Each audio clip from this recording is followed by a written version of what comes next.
All right. Good morning, everyone. Hello, everyone. Good morning. Good How's everyone morning. today? I am Hey. all right. Everyone sounds so tired. I am. I may or may not have woken up not that long ago. I was wondering how this was gonna work with your. I know you two are literally in the same time zone, but Broken also doesn't sleep on the normal time zone. No, to be fair, I specifically fixed my sleep schedule as much as I could to not miss this. Really? So I did end up waking up very early today, so I just like watched the stream for a little bit and went back to sleep because my ass was like, ooh, 5 a.m. Oh, that's So I just early. went back to sleep. That is early. I think I was still awake at your 5 a.m. actually. Why were you still up at my 5 a.m.? You sleep at all, Nix? I did sleep. I slept at 12:30 last night. So let's like your 5:30. It's been a very busy week, I think. In a busy week for sure. That's episode 12. I of can't believe we're 12 Nameless. weeks in. Yeah. Look at us. Managing to do it. I'm very surprised. I remember when we first started talking about this. And here we are with 12 weeks in. You sound like you're pregnant. It's like, oh yes, I'm 12 weeks. Oh my gosh. 12 weeks. Why don't we That's start with oh, right. 12 12 months in my head. I'm like, wow. Oh, 12 months pregnant. God damn, it's a Oh my little late, gosh. don't you think? a little bit? I mean, elves live long, so. That's true. That's true. That is very, very, How very long true. is an elf pregnancy? I don't know. Let me Google that. How long is elf pregnancy?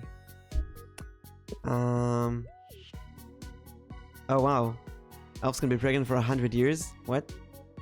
What? You know, maybe 12 months is not as much as we thought. What? Wow, elves can be pregnant for up to 100 years. Nick, for Wow. your own sake, never have a child. Oh my wait, no. gosh. According to Tolkien, elven pregnancy takes up 12 months. Wow, 12 months? we were exactly So right. Look the at that. baby is just coming. Let's go. That's right.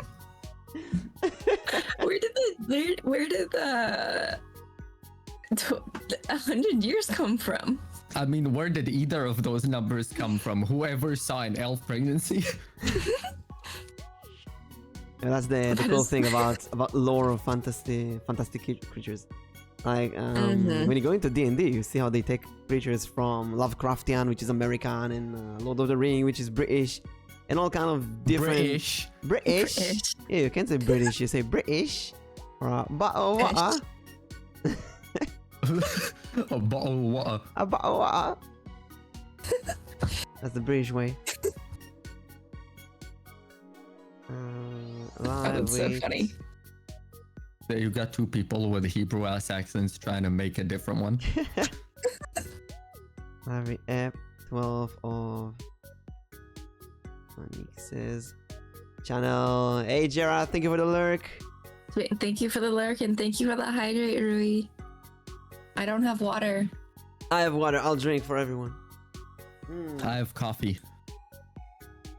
I'm sorry. I've been dealing with so much stuff since yesterday. I have the busiest Really? semester I've ever had. Oh, that's right. And there's so many things and so many projects and so many crazy thoughts. We just need to stop everything. Do the podcast for 3 hours. Hey everyone, how you doing? I'm MS Elboim. I'm a D20 Mimic vTuber doing D&D Tower Reading, gaming collabs. I'm joined by Nix. We're on Nix's channel this week. Hello Nix. Did you do an introduction? Hello? I am not. Hello everyone, I am Nix Oleander, or should I say Nix_Oleander, as that has been a thing recently.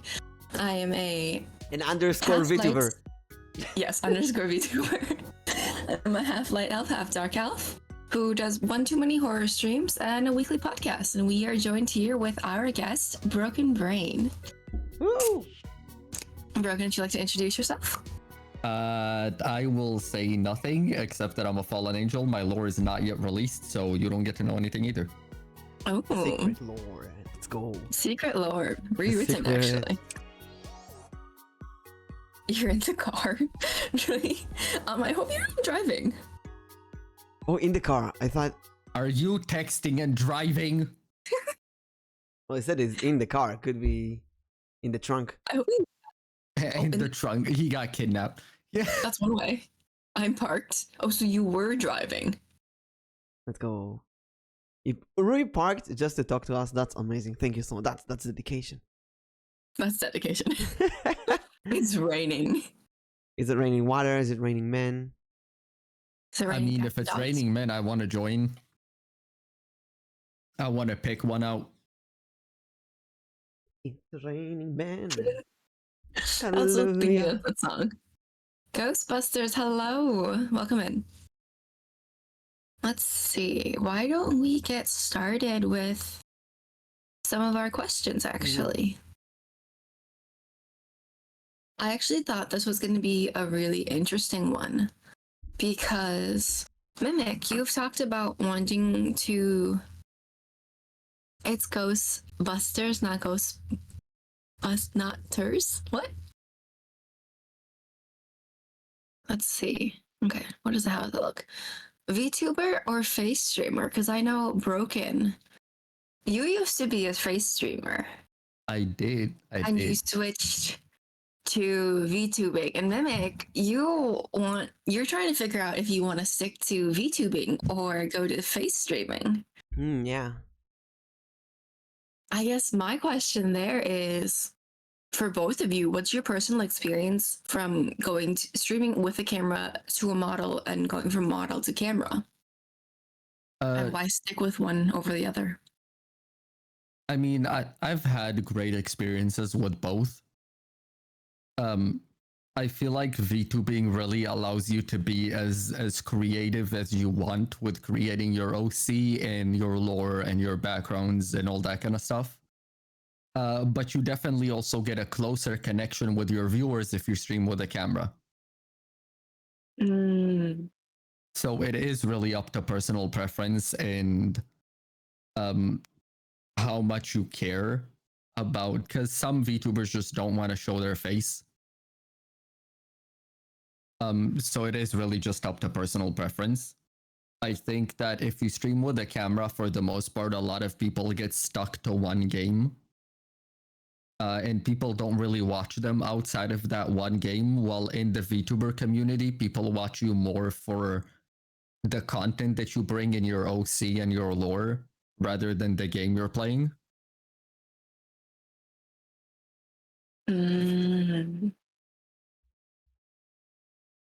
So then, at what point did you switch from streaming with your face to a model? So I was just really burnt out, and I took nearly a year-long break from streaming. And I just figured like none of my community or anything would be there anyway when I come back, because it's been so long since I've streamed. I might as well just try something new. And so I decided to switch to VTubing. That makes sense. So Mimic. I tried to be a face streamer many years ago, but I tried uploading some videos to YouTube, but it didn't work out. I don't even know why. And then when I saw VTubers in the Hololive, Niji Sanji, and so on, I really wanted to try it. I didn't know if I'm going to stream or upload videos or how exactly it's gonna happen, but when I got the model, the dice model, I really liked it. So I kept doing that. And then when I kept doing that, there was a few times that I did a face reveal or a face stream, and suddenly it feels like doing a face stream is easier. It's more like Broken Brain said, you get more connection to the audience. They can see your facial expressions. It's like breaking the chains, and there's something more realistic in it. It's really strange, and gives me the feeling like it's a better thing even. So I would yeah, go. go on. I'm still. One thing I saw, for example, I really like the Diablo series, right? But I felt like Diablo is not good for VTubers. There's a reason why not many VTubers stream Diablo. It's just not popular. It's not popular at all. But then you see face streamers stream Diablo, and it's very popular. And then there's the complete opposite with Yu-Gi-Oh! Or with Genshin Impact, or with Honkai Star Rail that just came out. Anime games work really well with VTubers. Well, realistic games, I feel, work really well with non-VTubers, with face streamers. So, the Diablo 4 is gonna come out soon, and I want to try this. I want to try streaming Diablo 4 with a face cam, and if I stream Honkai Star Rail, I'll do it as a VTuber. And most of my content is still gonna be a VTuber, but every once in a while, I want to like breach out to being a face streamer and see slowly what's better for me. Yeah, I think if you are comfortable with both, I would definitely encourage all streamers to give either of them a shot. Try VTubing, try streaming with the camera, and see what works best for you and what you're more comfortable with and what you enjoy more. Because both VTubing and facecam streaming have their ups and downs. Yeah, that's really interesting because I feel like when you say you should try both, I've actually heard from people the backlash of doing both, actually.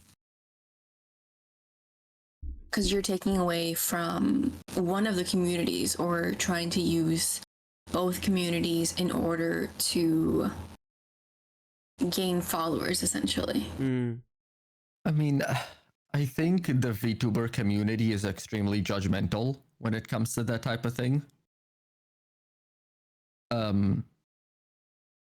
Because people, they always talk about immersion and all that type of stuff, and I get it. But there is no reason that there's no point if you're comfortable with both to not try and experiment. Because what if you enjoy one over the other and you just don't know it? That's true. Because Broken, you and I know someone who is no longer a facecam streamer and is now fully a VTuber. Mm-hmm. And I know they said that their journey for their facecam is over and it's now just VTubing because that's what they enjoy. Yeah. And it's very interesting to see is like someone, I mean, you as well, go from face streaming just to VTubing. Because then you're kind of just getting rid of a whole group of people who would watch you. Because now they don't want to watch a model. They want to watch an actual quote unquote person.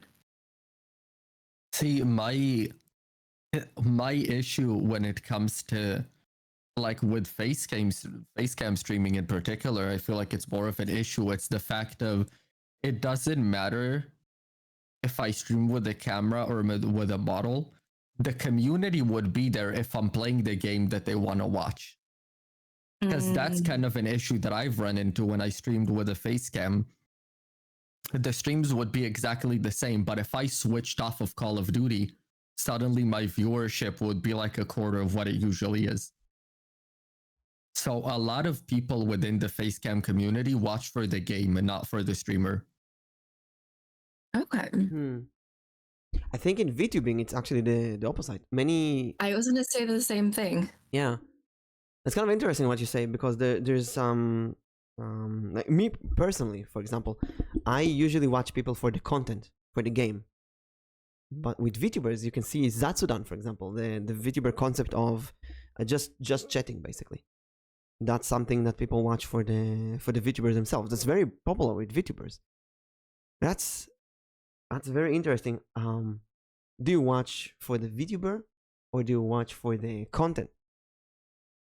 And maybe maybe it's better to Well, at the end of the day, you do what you want, right? There's this thing that really bothers me, and that's the biggest VTuber out there with the most followers is Gaogura, and she has 4.3 million. That's it. That's the peak of VTubing. If you go to face streamers, which is obviously a longer thing, but you can easily see people with 100 million. If you go to Mr. Beast or PewDiePie or other, you have 50 million, 20 million, 10 million. I mean, 4 million is not that big. In a way, VTubing is it's kind of like chaining yourself to something very, very, very small, very niche. Mm-hmm. Yes, but also VTubing is growing Mm-hmm. at a pretty rapid pace. Because if you looked like a year, maybe 2 years ago, that number was a lot smaller. Yeah, definitely. VTubing is definitely not a big thing yet, but it's growing. It's getting there. Yeah, I think it's just a matter of time before that number, the highest number of 4 million, is no longer, and it's much, much higher. Because I think Broken's right, where we had to give it time for the community to grow. That's why I think we, as VTubers currently, we are growing with the VTubing community. Well, when you look at people like PewDiePie, like you said, he's been here since the start of YouTube. Mm-hmm. Mm-hmm. VTubing wasn't a thing since the start of YouTube. So it's really just giving it time to see this community growing. Mm-hmm. Because I think it's just giving a place for people who don't enjoy watching camera streamers or YouTubers as much. It's giving them people to watch. Mm. Because I know people who only watch facecam streamers, but I also know people who only watch VTubers. Same here, and I will admit I pretty much only watch VTubers. Honestly, same. I mainly just watch VTubers, except for like my few close friends who still stream with a camera. They are like the only facecam streamers I watch. Other than that, if I'm like scrolling through games, trying to find someone to watch for a specific game or something, I will instantly go to VTubers. I won't really look at the facecam streamers. What about you, Mick? Do you tend to just watch VTubers, or do you watch both facecam streamers and VTubers? I used to watch a lot of facecam streamers on YouTube with shorter content, but I never actually sat down and watched a whole stream of a facecam. Although I did watch whole streams of VTubers. So that's an interesting question here. I've been thinking about how cartoons and animation is associated with children in Western culture, and I kind of get this vibe from a lot of people that VTubers is childish or stupid, and obviously it's not. It's the same concept of, you know, cartoons are for children, but then you have stuff like South Park or Rick and Morty, which is obviously not for children, but it exists in this weird connotation. And then maybe you have stuff like LootTubers, who are both cartoons but for adults. So I think VTubers, that's me. I think VTubers is like putting many people in this uncomfortable, unfamiliar grounds of what exactly is that, what's going on here. And it's like, Broken said, it's new, it's early. We're gonna see where it evolves, but I really think, with me at least, it's a case of the grass is greener on the other side. I constantly think that if I do that, it would be better. If I do this, it would be better. And I really hope that I can find out what's the best, maybe by just trying everything. Maybe if I go facecam, I'll just want to go back to being a VTuber, and vice versa. I will say this: being a VTuber is harder, it's more expensive, and it's more taxing on your computer as well. There's many more apps that need to run in the background. and there's a lot of annoying stuff to deal with. From a technical perspective, being a VTuber is 10 times as hard as being a facecam streamer. That's there's advantages of, obviously, you don't need to look good, you don't need to comb your hair, you can be naked or you can be in your pajama, you don't need to worry about what's behind you. It's easy in that case. But in the background, from the technical point of view, there's so many things that you need to deal with, so many small fires to burn, which is really annoying. Sometimes you just like to open the camera and just stream. I mean, yeah, like I said, there is like ups and downs to everything. Both VTubing and facecam streaming. I feel like when it comes to facecam streaming, how difficult it is also comes with the actual tech you're using. Because if you're using like a normal webcam, then sure, it is easier. But if you're like me, when I streamed with a camera and I still have it hooked up and set up properly and everything, I streamed with a full-on DSLR camera. And so trying to get the lighting and the settings and everything in the camera to be right for my situation. Now that was a bit rough because you have to go and it's set up only for one lighting situation. So if you can't control the lighting around you, it's gonna look like shit. If I keep my window open for the light to come from outside and I don't turn on the light that's behind my camera is gonna look like shit. But if I close that window and the light behind my camera is the only thing I have on, it's gonna look great. Because that's what it's set up for. And see, I feel like for me, if I were to do that, I'd constantly have to have like an LED light on for my camera just to be able to work. Yeah. Because you have to think about, like going back to earlier, like you have to think about like, oh, like what's in the background? Is someone going to walk in? Do you have animals that are going to walk in? What's the lighting like? And like I've heard from like some other streamers who I watched a long time ago, when they collab, like when face streamers, when they collab with like VTubers, they're just kind of like, it's so nice that they can literally just roll out of bed and start streaming. Whereas like I had to think about, how do I look? How does the camera look on my face? Is the lighting good? Is the angle good? Like there's things that both sides have to worry about, but it's different. With face cams, you have to worry about, how does your appearance look? Do you look appropriate on stream? Whereas with VTubers, you have to think, does my model look good? Does all the technical stuff work? Yeah, like is my rigging working properly?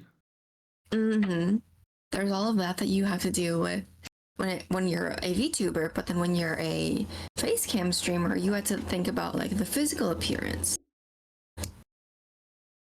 It's two very different things there. I mean, and that's another thing. And I know a lot of people are gonna say like, oh, I don't care. But at the end of the day, let's be honest, attractive people attract more viewers, right? And so if you're not a traditionally attractive person, you'll probably have an easier time with VTubing because you can make yourself look however you want as a VTuber. And so that's kind of another thing, which is sometimes kind of shitty to consider, but it is something to consider. Because if you are a generally more attractive person, you could have a much easier time growing as a facecam streamer than some other people.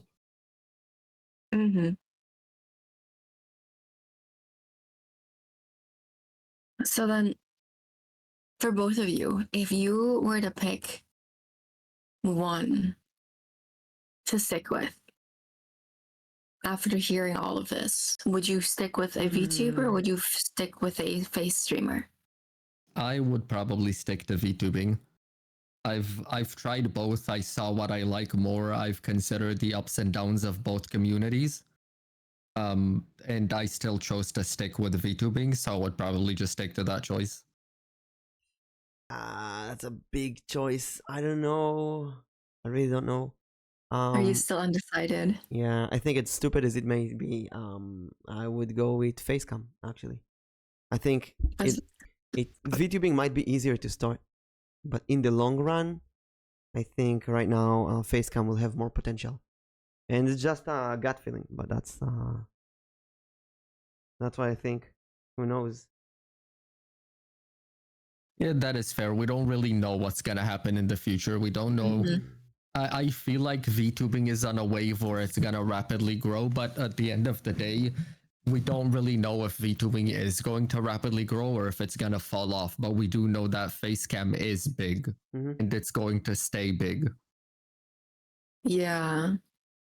And I think you're right, Mimic. If you're going to be doing this like long term, you want to stick with something that you know is going to benefit you. Well, actually, both of you want to make. Now that I think about it, both of you guys want to make VTubing or streaming a lifelong career. Mm-hmm. And so it's interesting that you both have different ways of making it long term. Broken, you've switched from face streaming to VTubing, and then Mimic, you started off as VTubing but are considering switching to face streaming. Mm-hmm. I mean, I think growth and having a consistent income to live off of and making it big is possible in both communities. Mm, But as for the moment, um the ceiling for VTubing is a lot lower than it is for facecam streamers. Facecam streamers can currently make it a lot bigger than VTubers can, yeah. but it is doable in both. Mm-hmm. Some would say it's even easier in VTubing because the community is smaller, you have less competition. And the VTubing community is a lot closer to each other and a lot more connected than the Facecam community. So it does help with growth, the fact that everyone kind of knows everyone. And the fact that you can just post a commission and get a bunch of traction on Twitter because it's a drawing of your OC, which is something that you can't really do that with Facecam streaming. Mm-hmm. Clips don't really do very well on Twitter or whatever. They just don't. I really feel like collabing and clips and stuff, mostly collabing with other people, is much easier with VTubers. I mean, with Facecam, it's kind of weird going to another Facecam streamer and, hey, do you wanna stream together or something? It feels strange. But with a Yeah, and that's VTuber, another thing. it feels natural. It feels like in an anime convention, just two people in a cosplay, so there's immediate thing to talk about. Yeah, that's kind of another thing. It's like collabing really isn't a thing in the Facecam community. Mm-hmm. Most people just kind of stick to their friend group that they play with, and they don't really play with people that they don't know. They don't really network. And so, as a Facecam streamer, if you try to network, people are going to think you're just weird. Yeah. While in VTubing, it's very normal to see someone that you like their model and just DM them or find new people to collab with. Mm-hmm. It's very interesting because, yeah, like when you guys are talking about it, I was thinking, like, if you think about it, unless like you're in a group or unless you're like really close to other streamers, like face cam streamers don't do collabs with other people. Mm-hmm. It's I mean, they do, very, but it's more rare. It's less common. yeah. I think with VTubers, there's the Japanese industry brought VTubers and a lot of stuff with VTubing that comes with it, like the debut concept of going with your presentation of who you are, what you like, what your streaming is gonna be like, and then collabing with other VTubers. It's something that's very Japanese, but with the Western kind of face cam streaming, it's a bit more different. It's a bit odd, a bit strange. Yeah, I also think when it comes to growth with VTubing, I think VTubing is really gonna get bigger and start seeing more growth as technology gets better. As you start having higher quality 3D models and you start having more affordable full body tracking, because it's gonna make it feel more realistic. Mm-hmm. than what you have with the 2D models and the 3D models now, where it's mainly just your head and your chest moving. Once full body tracking becomes more accessible, VTubing is gonna be a lot bigger because it's gonna feel like you're more connected to the VTuber. It's gonna add another layer of reality that wasn't there before. Mm. Maybe the end will be kind of a combination of things. I mean, I Yeah. think Who knows? because Go I ahead. mean, what we should go for with VTubing and with technology is like, and we're already trying to do that as best as we can. It's to be our online persona, but be able to mimic the reactions and the Mimic? movements that you get with be able to do it like kind of look like a camera streamer with your reactions and your movement and stuff like Mm. that. No, the technology is just not there for that yet. Then I'm But asking I think myself. a lot is gonna change when it will be there. I'm asking myself if you have that technology that can show you this perfect animated character with face expressions and everything. Why do we need that? Just have one of those beautifying apps that makes you look better in the camera. Maybe that solves the issue. But I guess wearing a costume is kind of more fun. It's more interesting. It's playful. And since Well, most yeah, streamers are streaming games, it's maybe it's a combination. You like yeah, play. I think that again comes down to the whole creativity aspect of it. Mm-hmm. Because even if you use one of those apps, you can't exactly make yourself a fallen angel. Mm. You know, you can't have wings pop out of your back. Yeah. Actually, when you say But that, that is something that you can do and sell with VTubing. I can think of the face streamers of not today, but I'd say 10 years ago. Jacksepticeye and PewDiePie and every one of them had strange hairstyles, right? They had weird colors like Green Jack for was Jack and green like and red Ninja for had Mark. blue hair and Mhm. Markiplier has the red, and it was kind of their signature, their hairstyle and color, and their phrasing like top of the morning to you, my James Jackson. Yeah. And they stopped doing that today. All of them are kind of looking normal, like normal people, but VTubers are not doing that in our own way. Like I'm a mimic, you're a fallen angel, Nix is a mushroom elf. But yeah, we can, because we're kind of doing the same thing, right? We just have more options because we are VTubers. We can, the only limitation is honestly our creativity. That's the only limitation to what we can do. Learning to use face tracking properly show the expressions is a bit of a learning curve because there is never subtlety. Yeah, there's always this disconnection. But And at the there's same always time, something changing with it too. at the same time, you can be fallen angel and other kind of things. Then I ask myself, let's go to the Japanese VTubers, right? The Japanese VTubers who started as VTubers, if they go to Kizuna Ai or Tokino Sora and Tokino Miko, I'm so confused. Go to the first VTubers. All of them are high school, teenage Japanese idol girls, right?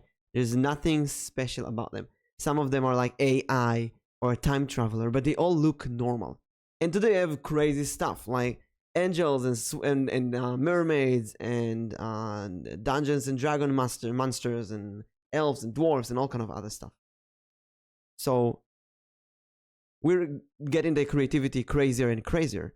But there's the VTubers who are just a normal person, just a high school student VTuber, although they're not a high schooler in their real life. So maybe that's also living a fantasy.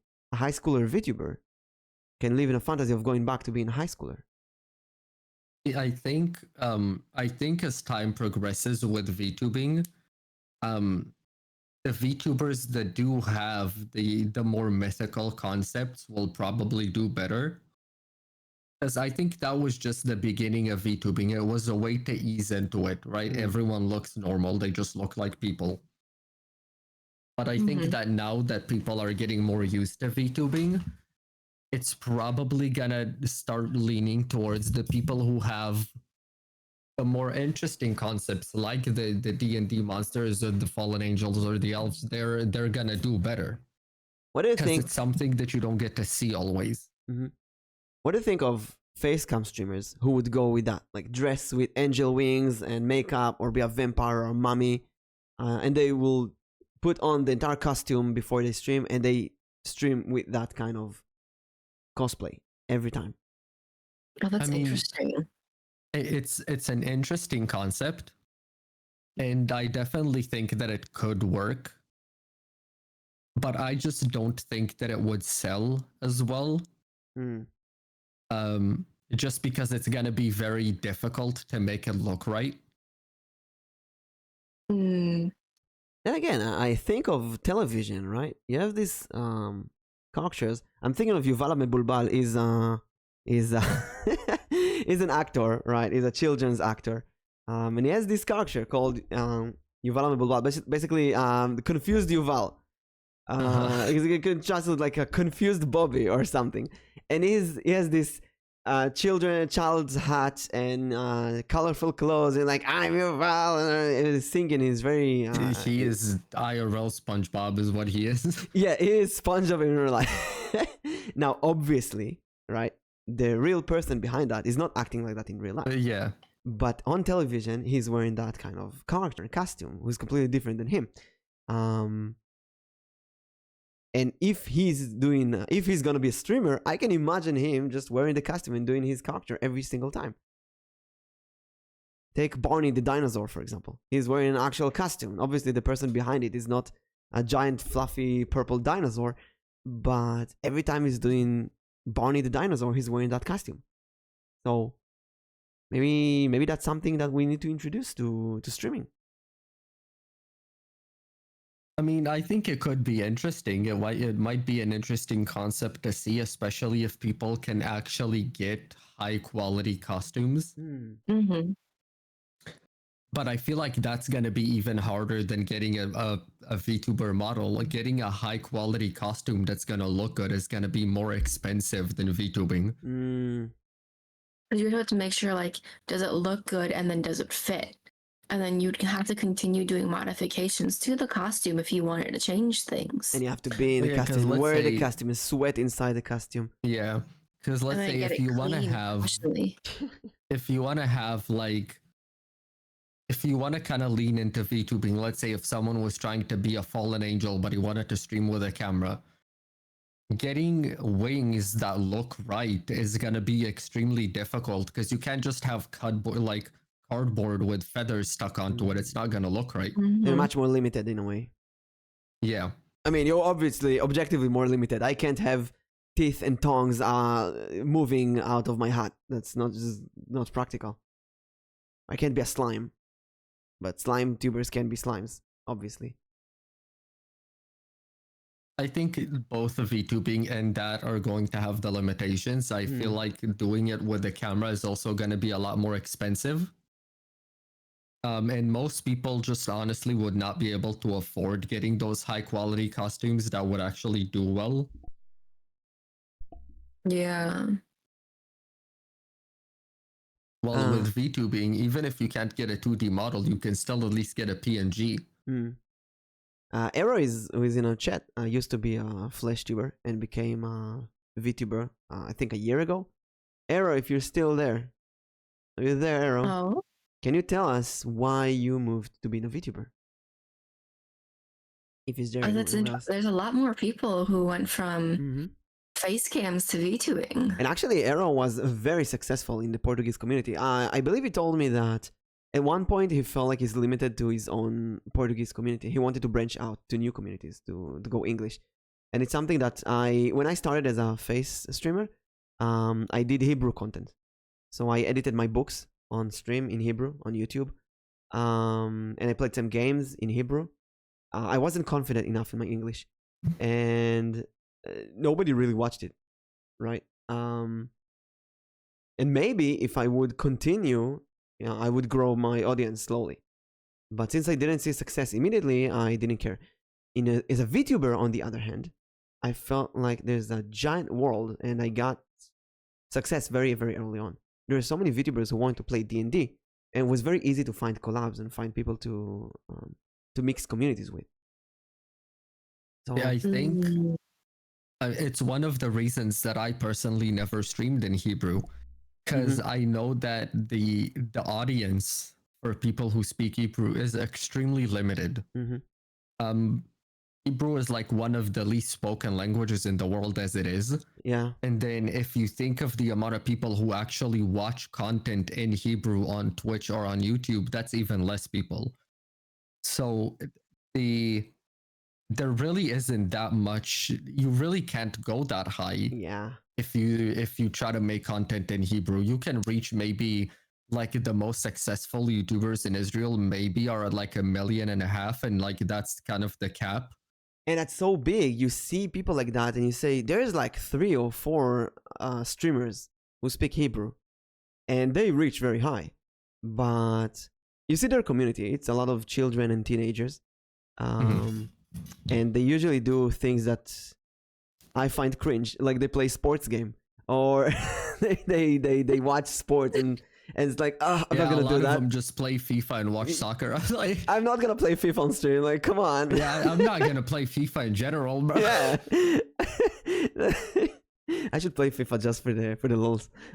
Just for the memes. Do Yeah. you want to do a Hebrew FIFA only collab stream? Hebrew FIFA collab. Oh, I want to say there's Aki-chan and Aki and Rabi that I collab with them a few times, and they're Hebrew-speaking VTubers, and they only started branching to English recently, but they have a pretty big Hebrew-speaking anime server on Discord that watches them, and they easily reach 10 or even 20 viewers at a time of when they speak Hebrew, and they play Nintendo games. They play Kirby and Pokemon, and Arrow, he reaches that kind of thing in a Portuguese community. I believe they reached like 100 viewers at a time, something pretty big. And that's it. He couldn't branch above that. So see, that's kind of the difficult thing when you try to stream. I feel like in any language that isn't English, the cap for your growth is a lot lower. You reach that point you reach there at one point and think, where do I go from here? And here's the thing. If you want to change the language, you will lose a lot of viewership. Yeah.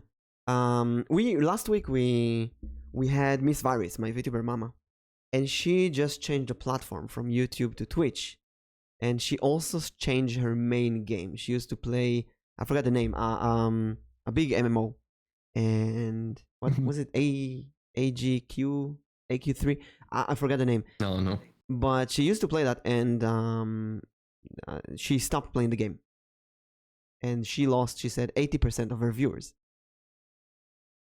And how do you get up from something like that? If you build yourself around a language or a platform or a game, and people watch you for the game and not for you, then you're trapped. I mean, yeah, that's kind of what happened to me, because I personally started with a camera on Call of Duty. And the reason most of my viewers watched me is because I was good at the game. I was playing competitively. I was doing tournaments. I see. But the second I would try to branch off to a different game, like 90% of my viewership would not be there anymore. Even if it's a game that is similar to Call of Duty, like another competitive first-person shooter? Even if it's another like competitive shooter. Simply because I wasn't as good at that competitive shooter. Oh, I see. People were watching for the gameplay. If I couldn't provide the high quality gameplay that they were used to, they wouldn't watch. I see what they're not with Genshin Impact. People, there's some Genshin Impact VTubers right now who just play Genshin Impact and they can't go to a different game. I just started playing Honkai Star Rail and I completed the entire content of the game in like 3 days. Now what? Now I can't really play it anymore, so I have to go to other games. It's why like I do play Genshin, but I don't stream it. Yeah. And it's why I don't stream Genshin. It's because I don't want to be put into that bubble of a Genshin streamer and have viewers that won't watch anything else. It's why I am trying to make sure that I stream just in general of a variety of games so that the community that I do grow will watch no matter what I play and I don't stay stuck on a game. That's a great advantage of a variety streamer. And you think about it, the big Yeah. face streamers were always variety. Jacksepticeye, PewDiePie, Markiplier, they never stream one game. Yes, but it is also harder to grow as a variety content creator. It is much easier to grow a community on one game and one game only. Especially if you're good at the game, you can make, like, if we're talking Call of Duty, you can make like weapon builds, you can make tutorials, how to get better at the game, all that kind of stuff. I see. It is easier to grow as a content creator for one game, but your cap is much lower and you can't branch out. You're just stuck there. Once you've been put in the bubble of Call of Duty content creator, Genshin content creator, you're kind of stuck there. You are kind of stuck because like you can't get out of that bubble of that. It's not bubble, but like community, because everyone's there for that one game. Yeah, And then if you're doing variety, you're just getting different people every single time, which is good in its own way, but then you don't always keep them because they're there for that one game. So if you ever want to switch games, you have to accept the fact that you're gonna lose a lot of your viewership. And so it really depends on how you want to go about it. If you can manage to grow as a variety streamer, as a variety content creator, in the long run, you will have a lot more success than someone who grew off of one game. Yeah. Well, I think in a way it's really hard to predict what's good, what's working, what's not until after you do it. I mean, also the internet is always changing. What works and what doesn't is always changing. So something you tried a year and a half, 2 years ago that didn't work back then might be massive now. But you just did it at the wrong time. Well, that kind of makes me think like I feel like I'm stuck. I've had so many people tell me like, oh, why aren't you playing a horror game? Aren't you a horror streamer? And I feel like I unintentionally put that own branding on myself. That you're a horror streamer. And that's that's kind of something that's hard to break out of. Yeah, because I'll always have people ask me when's the next horror game. And it's just kind of like I never intended to be a horror streamer. Like I like the games a lot, but it was never my intention. But now that I like look at my Steam games, a majority of them are all horror games. And a couple of my first few streams too were all just horror games. That's why I really try to make sure that I'm branching out in games and I'm streaming variety. Thankfully, since I've started doing that, I haven't really had questions like that of like, oh, when are you playing this game next time? Because people don't expect me to play a specific game anymore. People kind of know that I play what I enjoy and I stream what I want to stream.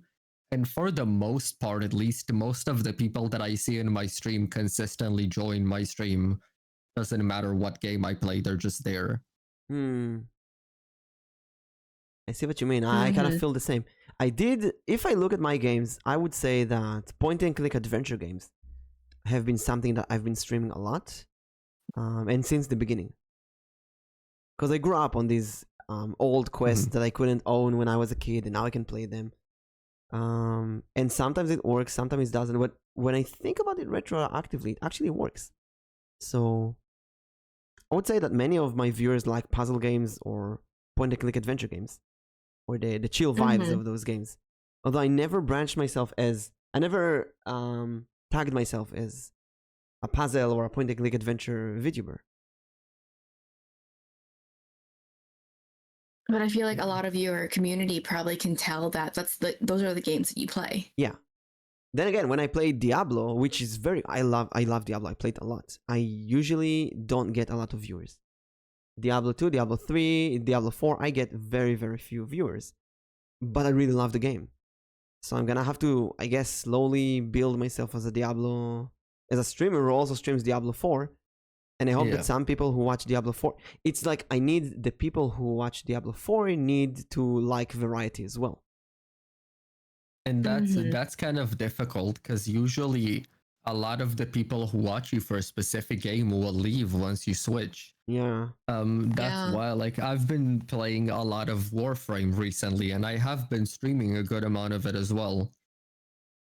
But I try to make sure to at least once every few streams to try and fit in a different game when I stream, I so see. that I'm not only playing Warframe and people won't expect me to play only Warframe, because at some point I might not want to play it as much. Mm-hmm. Another issue I have is D&D, obviously. D&D is my most successful thing.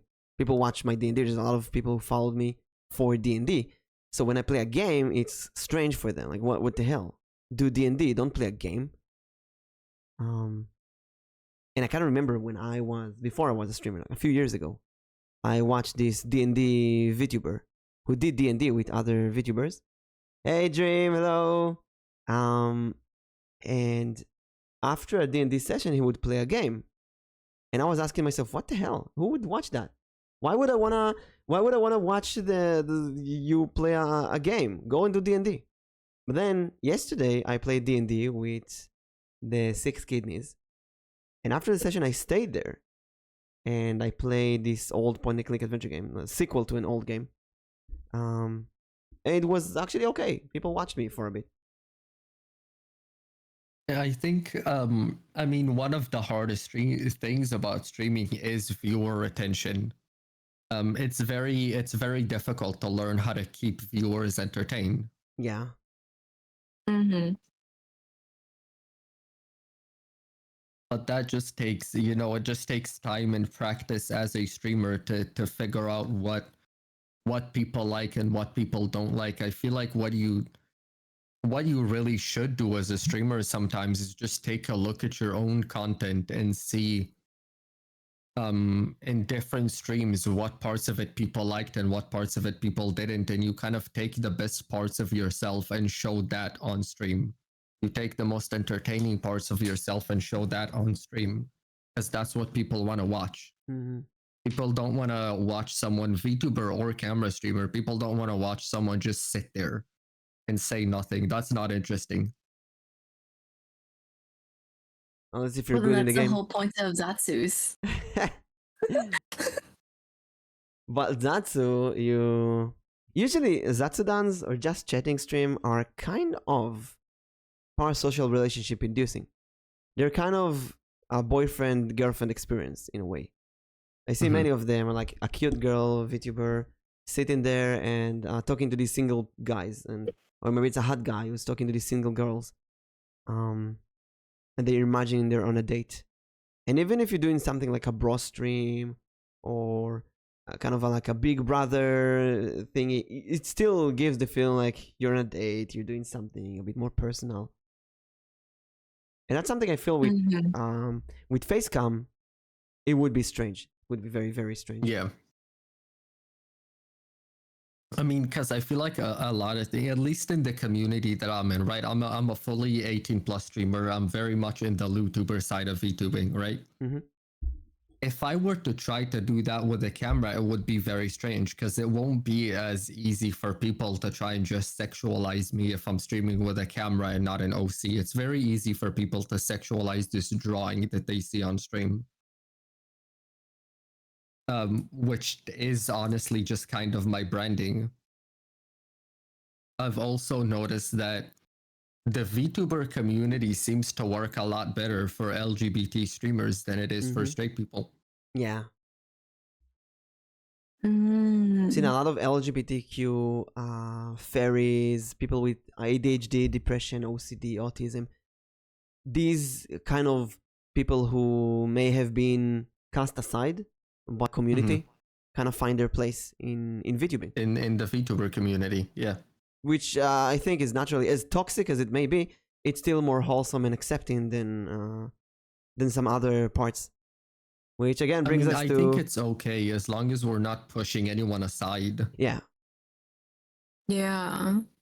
I feel like that never I was aware about it, but I guess it never really came to my attention of like people of the LGBTQ community or people with ADHD or autism can't do as like they can do as well if they really try, but there's still that community who watches that aren't accepting.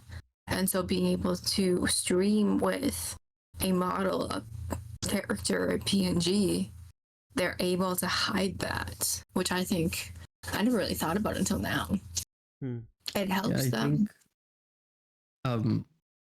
I think in a way the VTubing community is a lot more accepting. But I also feel like in some other ways the VTubing community is a lot less accepting. Yeah. Because on one hand, within the VTubing community, it is gonna be extremely rare to find someone who cares if you're gay or if you have a different skin color. But then when it comes to, I feel like smaller stuff of like the second you stream with a camera, suddenly half the VTuber community hates you. Why? I don't know. They just do. Apparently you're a fucking traitor or something if you stream with a camera. I had some, which is just weird to me. I had people who were kind of worried that I may be going to Facecam. Some people were like, "No, Mimic, you're not gonna be a VTuber anymore," and I said, "No, I'm gonna be both." There is a bit of a bias against Facecam streamers. I feel that. Yeah, and I just don't see the reasoning or the point in it. It just kind of seems very weird to me. There is, I think it comes from a lot of Facecam streamers using or misusing the VTuber tag and deceiving their audience, basically. And maybe there's a worry with VTubers that this may sound very stupid, but there is some logic in that. Maybe it like okay, imagine a class, right? And one person gets an A+ in their test, and now they kind of force everyone else to study more or to push forward. Maybe when you become a face streamer, you're kind of giving the VTubers the feeling like now they have to do it too. I mean, I moved on to something better. Now you also have to do it. And it kind of puts them in an uncomfortable position that they don't want to be in. No, that just really doesn't make that much sense to me. Because again, it's all about preference. Whether you want to watch facecam streamers or not, or if you want to stream with a facecam or just as a VTuber or both, it's all about preference, right? Yeah. So I just don't get it. I think it also really depends on like where you are in the terms of like your journey. I think like if you're a small streamer and then you see a decently big or a really large streamer go from VTubing to facecam, and they think like, oh, then maybe VTubing wasn't the way for me, or vice versa. And I've seen this a lot actually, is where a lot of facecam streamers, they see how successful VTubers are and they switch over, but then they get backlash from their community of like, why did you switch? Yeah. And it's again the thing of a mix, which is, it's really stupid when you think about it, because we're voice workers. You shouldn't care if the person is a VTuber or a face streamer or anything else. You shouldn't care about that. It really means nothing. But there's this kind of protection or fear maybe in the VTubing community, like if you're not gonna stay with us, you're a traitor. And I just think people should do whatever they enjoy. If they stream with a camera and they enjoy that more, then go for it. If you enjoy being a VTuber more, then go for it. Because at the end of the day, if you're not enjoying what you're doing, then there's no point in doing it. Oh, been talking about this for an hour. You wanna move to the next topic? And let's move on to the next topic. I wanted this one to be the first one because I know that you both have had your experiences with the face cam. This one's gonna take a while. Let's make this first. Yeah, I knew it was gonna be a little bit. So the next one is we're gonna go to the next one, which is merch a good idea? Merch. Also knowing that that Broken, you also have merch out. I do. And actually, I am very interested to hear your thoughts on this because I have recently made the goal of when I hit 1,000 on Twitch that I would start merch. Mm. And I guess going is like to you as well, Nick. Do you want to have merch? Are you in the process of making merch? Or with Broken, what are the struggles, concerns that you dealt with when it came to making your merch? Nix will just sell pics of her baby feet. I will not. No pics of my feet. I thought of doing merch. I actually got approached by a company who was doing merch half a year ago, and they showed me all kind of examples of shirts with my logo and stuff like that. But I thought to myself, is it good for me? Is it right? Is it the right time? Will people actually buy it? Do I need that? So at this point, I decided that I don't have a use for merch, but it's something I want to get into in the future once I have maybe a bigger community. Mm-hmm. I mean, I think, at least for me, one of the biggest struggles with making merch was finding a company that actually does like make good quality merch. Because as a smaller streamer, I don't have the luxury of being able to just buy stock and have like a made stock of merch that I'm just gonna ship out whenever someone orders. Yeah. I need to go to a print on demand company that's gonna make it whenever someone is ordering it. And so finding a company that does that and it's good quality was pretty difficult. And trying to figure out which company to go with. I also think that generally, as a small streamer, it's not a good or a bad idea to have merch. You just need to accept the fact that if you're a small streamer, not many people are gonna buy it. You just kind of have it there for a future plan.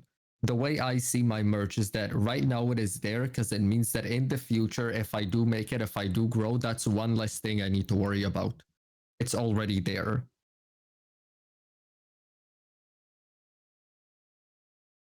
Yeah.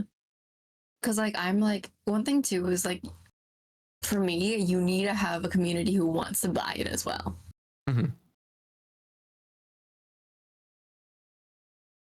Because then that goes into another one of our other topics later is like, would you consider yourself a big or small streamer if you have merch?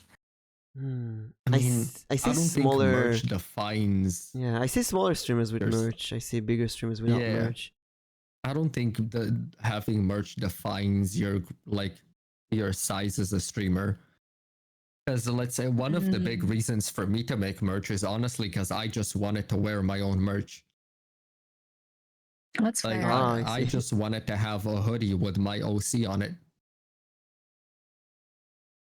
I do. If I go back in time to when I started streaming, seeing a VTuber with merch does look a bit more fancy or professional.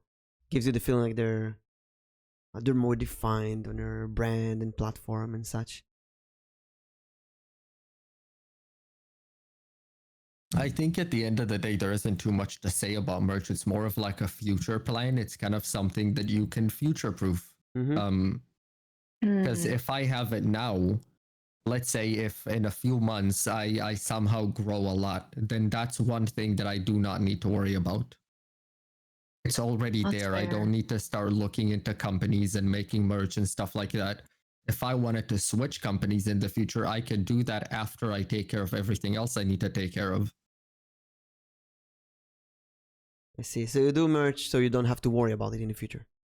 Yeah, it's more of a future-proof plan, at least for me. That's an interesting way to look at it. But then, like, I know that you started out with your hoodies. I guess, in your opinion, from like how your merch is going so far, what would you recommend to other people to start off with? Like, I know some people start off with like keychains, people start off with stickers. You started off with your hoodies. I mean, I think if you're trying to sell more, then the cheaper stuff definitely sell better. Mm. But I personally just wanted to put stuff on there that I knew that I would personally buy and Stuff you stuff that I use, would yeah. personally use. Mhm. And I wouldn't buy a sticker or a keychain. If I were to buy merch, I would want to buy a shirt or a hoodie, maybe a mug. Yeah, a But plushie. yeah, like I wanted to put stuff on there that I knew that are it looks good and it's usable on your day-to-day life. It's why like my name is nowhere on my merch Mm. because I wanted to just have shirts and hoodies that look good. I see. Something that people can just wear even if they don't know me. It just looks good and people want to wear it. Yeah, because I feel like there's also a lot of people who love merch, but then when it comes to like clothing or something on the lines of that, like they don't want to wear it out in public because it has a name. Well, yeah, because if you just stick your Twitch name or your logo on there, then honestly, the merch most of the time just doesn't look good if you just have your logo and your Twitch name on there. If you want to make proper merch, something that people want to buy, something that people want to wear, you need to make a design that somehow connects to your brand, but also it just looks good so that even if someone doesn't know you, they might just like the hoodie and want to have one. Mm. Mm-hmm. Because for my merch, I went to my main artist, and I commissioned them for a merch design, and I paid for commercial use, and I put that on the back of the shirts and the hoodies, and that's the whole design. It's just a really nice commission of my OC.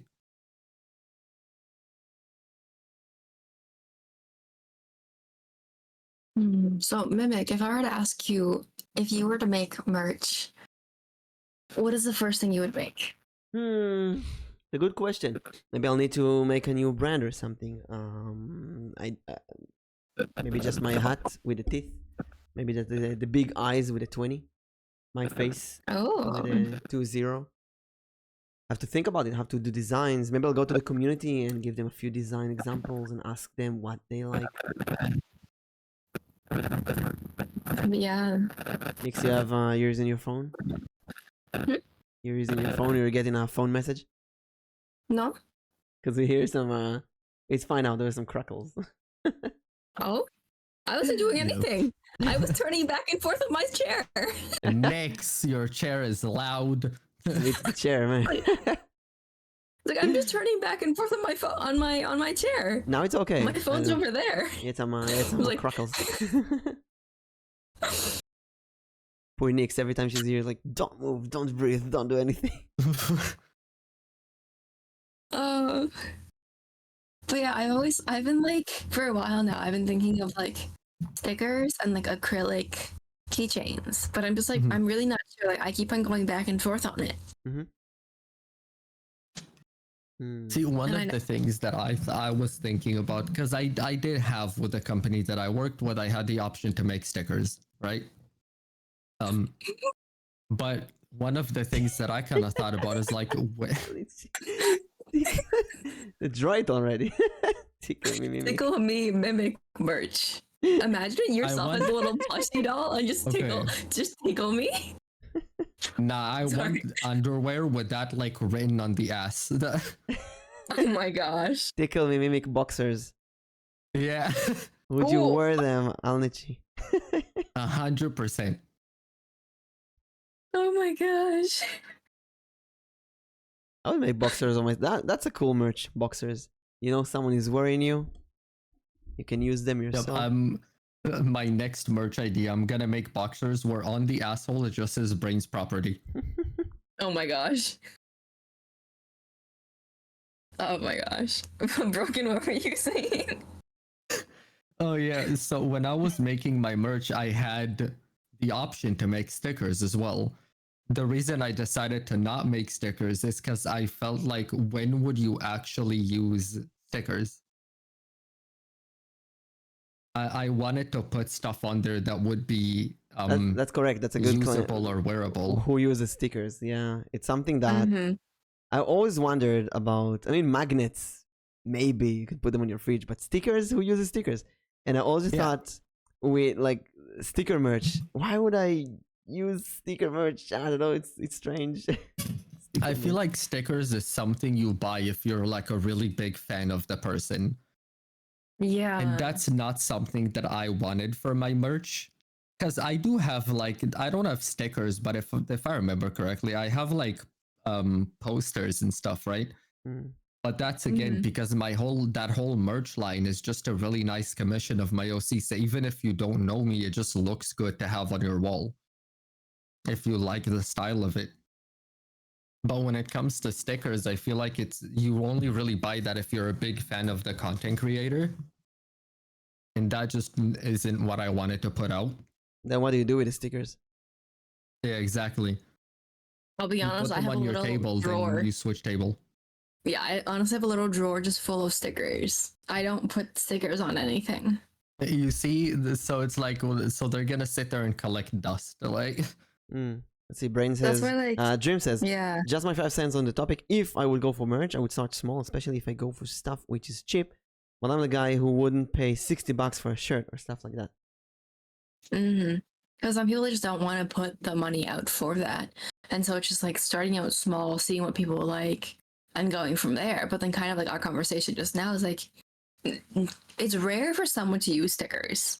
yeah. It's very rare. Most of the time, they just collect it. Mm-hmm. I myself, they were collecting dust in a little drawer next to me. And so it's just kind of like, do you really want to make stickers as merch? Like, it's a good idea, but who's actually going to use them? And then there's some Yeah, people who they like it and they don't want to use it because they like it so much. And then that's why it starts collecting dust. Mm-hmm. And that's kind of a thing of like, I wouldn't want my merch just like sitting there collecting dust. You know what I mean? You want people to use it. It's kind of like buying a gift to someone. If you buy them a gift that, I mean, you want them to use the gift. You don't want them to never use it. Let's say you buy someone earmuffs, but they Mhm. live in a country that's never cold. They're never gonna use it. It's cute. They have your earmuffs that you bought for them, but there's no Buy it use to for that. someone in Israel. Yeah, exactly. We never need to use earmuffs here. Hell, it's so hot here all the time. Yeah. It's like one day a year you can use the earmuffs. And then you can go to a party like, hey, I'm using your earmuffs. Let's go. And then throw them to collect dust for the next year. Yeah. That's kind of a different topic, but that's why like weddings in recent years, you just don't buy a gift. You only give money, which is kind of sad. Well, yeah, because I mean, that's personally what I would rather get, if I'll be honest. I might as well just get money and use that money to buy stuff that I need and that I'm going to use than get a gift that I'm never going to touch. Yeah, exactly. Which is kind of sad. I think there was something beautiful about bringing a gift to someone. So maybe it's the same with that. Maybe it's the same with merch. Why do you need the merch of someone if you can just give them money if you want to support them? So that connects to what Broken says, that the merch should be something that's really good looking, something that you would want to use on a daily basis. If it's a hat or a hoodie or I don't know, sleepers. Yeah. I mean, because it's also, when you think about the long run when it comes to merch, you don't want it to be something that only your fans or your viewers, whatever, want to buy, right?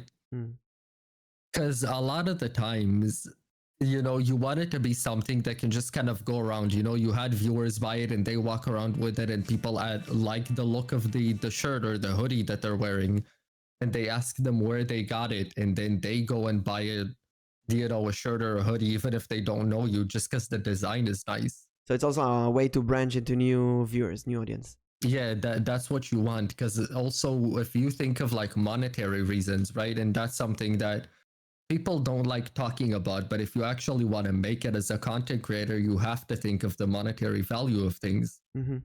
And you can't really it doesn't matter how big you are, you can't rely on just streaming for all of your money. Because then the Yeah. second you stop streaming, you're fucked. Ah, I see.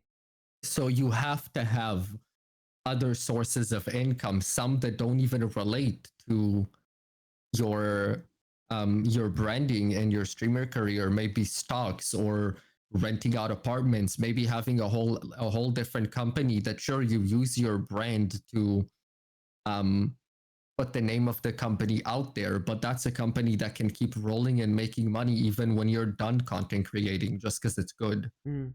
You need Mhm. other sources of income so that you don't end up broke the second you stop streaming. Welcome, Coco. I'm sorry for your nose.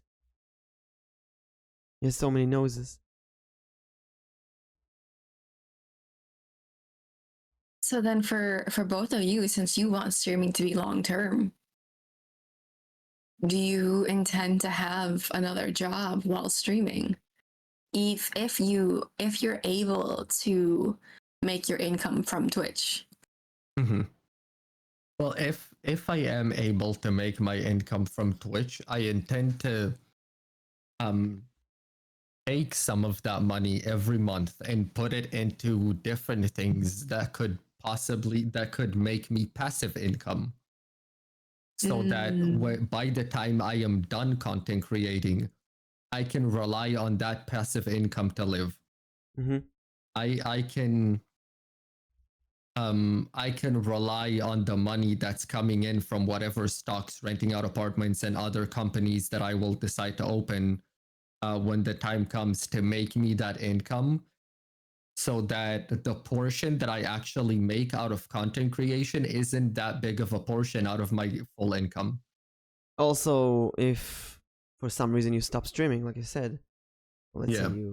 I don't know, there was I think a year ago or something, there was this rumor that Twitch is gonna get bankrupt and close down, which was complete bullshit. A bit after that, there was the ran by same. Amazon. It's not gonna get bankrupt. Yeah, after that, there was the same reason about the same rumor about Twitter, and like every once in a while, everybody goes, "Oh, the company is gonna bankrupt. We Yeah. lose it. Everybody's gonna get fired," and so on. But things can happen. Let's say there's something happen and you get banned or you get cancelled or who knows what. You need other sources, so you're not gonna put all of your eggs in the same basket and basically Well, yeah, lose because everything. because here's the thing also, even if you don't get canceled, whatever, content creation is not something you can do until you're fucking 90 years old. Mm-hmm. So it is something that while you are content creating, if you're making it, you really need to think about your future plan, because you don't have that safety net of retirement. You're your own boss. You need to worry about your retirement money. Yeah. So while you're content creating, you should worry about maybe opening other businesses and investing and putting some money in a retirement fund, and savings. Mm-hmm. Because once you start, you want to kind of get to a point as a content creator where the money you actually make from videos and streaming and all that kind of stuff is a small portion of your income, to where you're kind of doing it as a hobby again. It's no longer your job, it is a hobby. And if you want to stop, you will still be totally fine and financially stable for the rest of your life. And if you don't do that, you're just going to be fucked as soon as you stop streaming. Yeah. Because a lot of people, they don't think about the long term. They just think about how long am I going to be doing this for and whether or not it's stable or not. Yeah, you have to think about the long term, because you're not going to be a content creator your whole life, and you don't want to finish content creating and then have to get another job. Mm-hmm. So while you're content creating, you kind of want to reach that spot where content creation is turning into a hobby again, right? Your income percentage wise, the amount you make from content creation is a small percentage of your total income, which means you can stop and still be financially stable. All the future stuff that we don't want to think about. Yeah, you have to think about it as a content creator. Mm-hmm. As anything, basically. It's this big shadow that looms over in the background. So yeah, every time, like if you're your own boss, it is something you have to think about because you don't have a retirement fund. Mm-hmm. Yeah. There was actually a law in Israel a few years ago that even self-employed people have to invest in a retirement fund. But then they kind of canceled it. They only limited to some things and so on. And they actually give you a punishment, a fine, if you don't invest in a retirement fund. Really? Mm-hmm. But that's kind of counterproductive. It's stupid in a way. Great, take my money away because I don't put it in a retirement fund. Yeah, that's why it didn't work. That's so interesting. I'll go figure Yeah, politicians. jeez. That's kind of crazy. But then again, you do see a lot of people who end up very old. Maybe they don't have family members. They don't have a retirement fund. They don't have anything, and they basically become homeless. See, and that's why you kind of have to think about the future. Yeah. You don't want to put yourself in that spot. Yeah. I feel like a lot of people don't think about that though. Mm. That's something And that I they mean, overlooked so easily. yeah. And I mean, yeah, there are content creators who stream their job. But a lot of those content creators at the end of the day want to make content creation a career and leave that job. So Mm-hmm. like I have a friend that streams his work and his uni work too. He's an architect. And Oh. it is really interesting to watch when he streams his job. But at the end of the day, if he could make it as a content creator, that's what he would do. He would be a content creator. And so if he makes it and he decides to stick with only content creation, that it's something that he's gonna have to think about as well. I think that just goes back to mimics. It's green. The grass is greener on the other side. Yeah, you never know why. Like if I was to study, I mean, I tried streaming my my writing, but then writing books is kind of like streaming. It's not very profitable at this moment. I mean, So it's like doing two things that don't really work. At one yeah, point, I mean, there is again ups and downs to everything. Yeah. Right. And before you pick one, you have to consider both the ups and downs of each side. Mm-hmm. Because that's something that any self-employed person has to do. Especially in the arts, especially in the Yeah. art divisions, yeah. Mhm. You always have to consider: do you want to be your own boss, or do you want to have that safety of a retirement fund? Mm-hmm.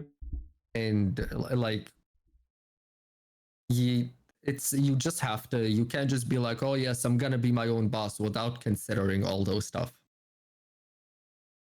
And some people don't Is- consider it ever. Yeah, I mean, there's a lot less safety if you're your own, but like if you are your own boss. But if you work for someone else, and go like the normal route, right? You work until like you're no mid-60s and you retire, you have that retirement fund, you have money still coming in every month. It's a lot safer than being your own Mhm. boss. Mm-hmm. For sure. Also, it's a lot less headache. I just filed the yearly tax papers, and for the first time, I had to report about my Twitch earnings. It was such a headache. It was such a headache. There's specific forms that you need to report of foreign income and stuff like that. Ugh. That was so annoying to understand and file. And Wait, Twitch is. Oh, I guess. Where is Twitch based? it's America. It's Amazon basically. Yeah, US. But you have to go. Mm. You have to go to Twitch's website and find their IRS codes and whatever, and put that and file this and file that.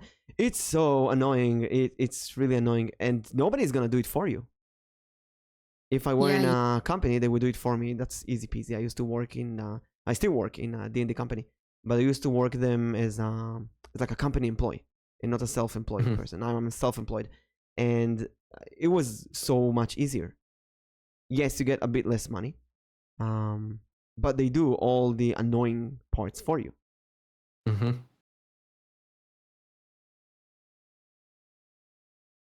But I guess in It is. VTubing, I mean, unless you get into a big corpo, you're going to Yeah. do all the indie stuff for yourself. Most VTubers are indie. Yeah, you're basically gonna do everything for yourself. There's no doubt about that. Mhm. And I think, correct me if I'm wrong, I think corpos is a concept of VTubing. Are there any flesh tuber like face cam corpos? Is that I mean- I concept? wouldn't say corpo and like I kind of, they just call it something else. Because I feel like it's more. Go ahead. it depends how you look at it, because they just call it like stream teams, right? But it's kind Yeah. of the same thing. It's kind of like the content creators of Phase and the content creators of Optic. It's kind of the same Mhm. thing. Mm, So do they have like a manager who takes care of all the money and Yeah. forms and such? I see. Yeah. That's very convenient. there's also other groups where there's self-form groups, not by a company or anything, but they do hire, like they have like a group, or because some people they'll have like streamer houses. They'll live in the same house all Yeah. together. They'll stream their own content, but then they'll have like their group streams too. Mhm. But they then hire on their own managers. They hire on the people to help with the income and all of that. That's kind of cool. I want to live in a streamer house. Would you ever live in a Honestly- VTuber house? Yeah. Hell no. Yes. That sounds Wait, so cool. why? I want to know your inputs. Yes or no on a VTuber house? VTuber No. house. You go That first, Broken. sounds like such a pain in the ass. Why? Living with a bunch of streamers sounds like such a pain in the ass. Such a pain in the constantly getting pulled into people's content and shit.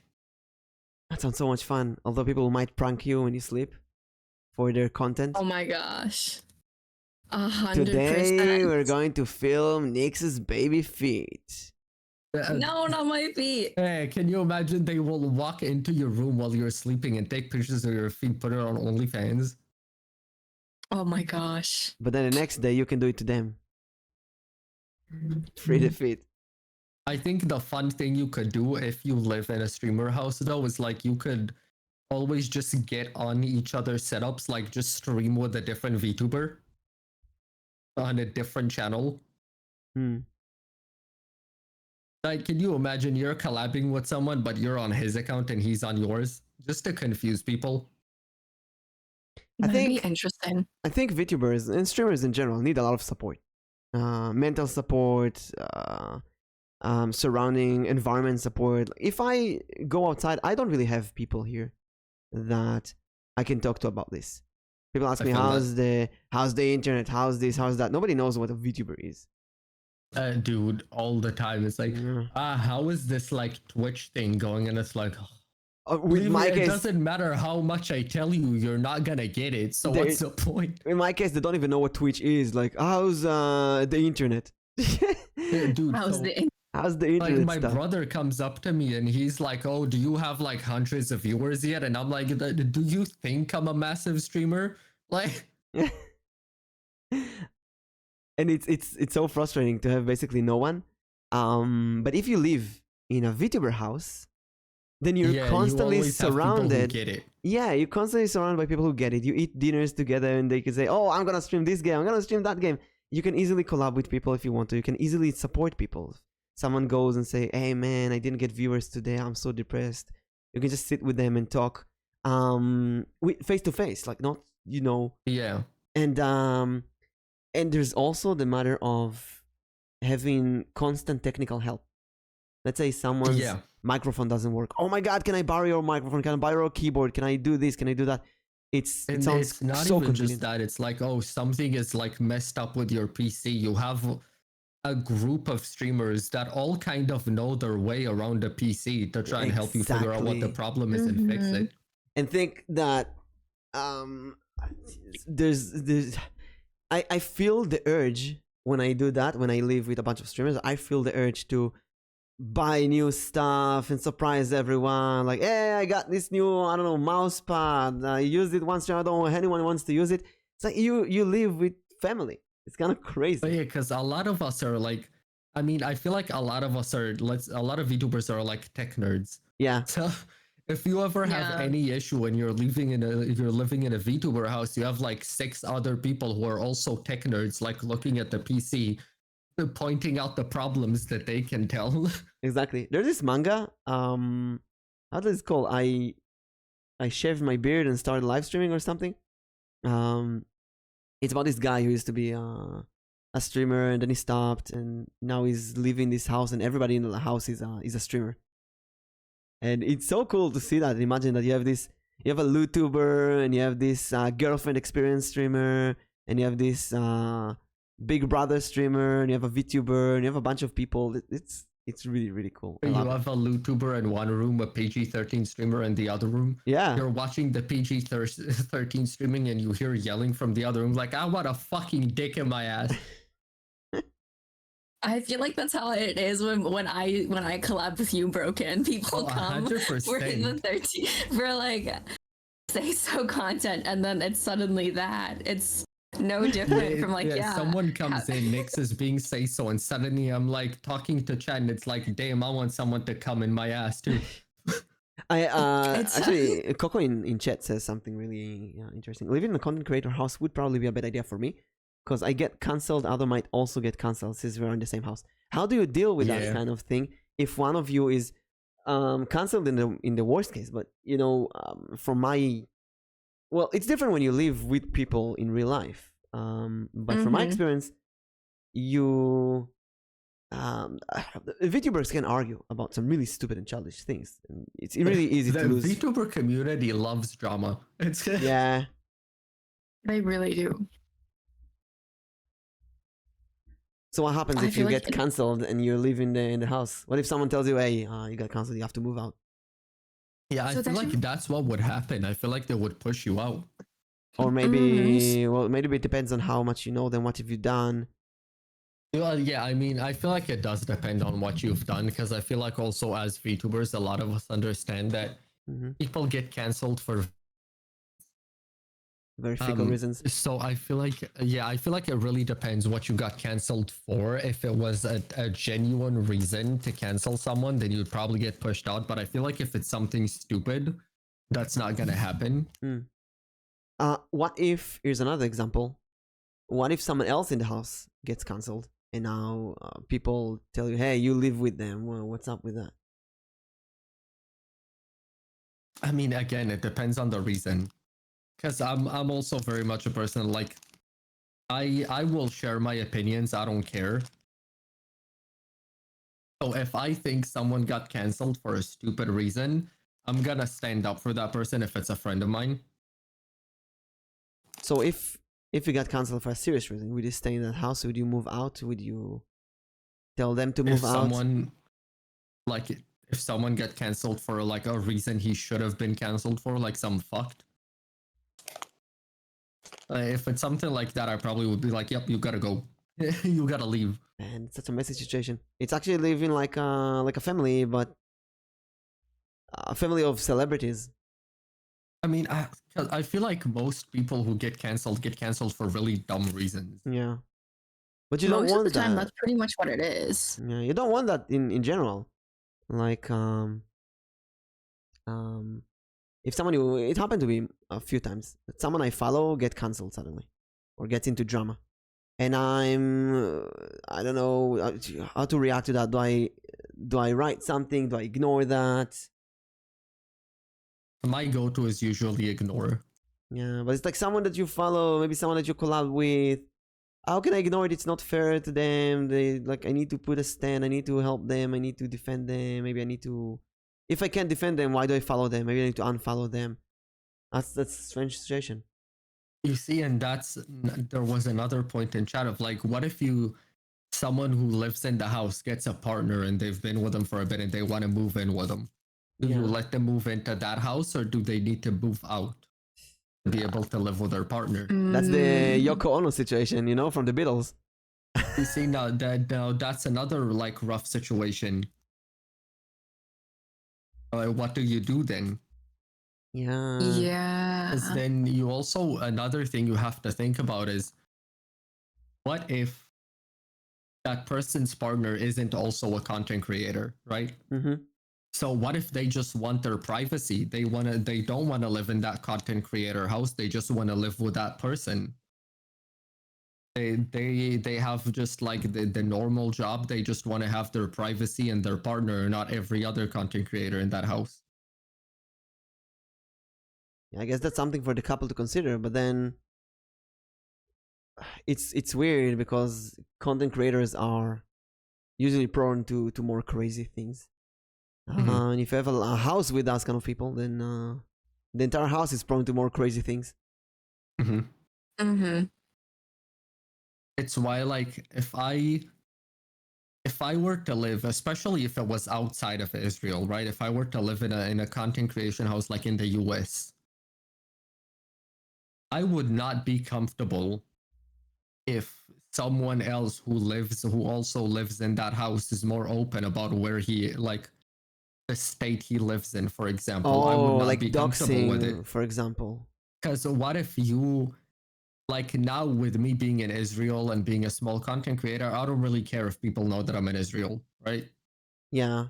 But if I were a bigger streamer and I lived in a content creator house that was like in the US, I wouldn't want people to know what state I'm from, and I wouldn't be okay with it if someone else was open with what state he's from. Because when there is so many content creators in one house, it could really create problems. Like swatting and such. I would believe that if you live in a content creator house in America, there is going to be an agreement of you don't reveal the address, you don't do this, there's a system.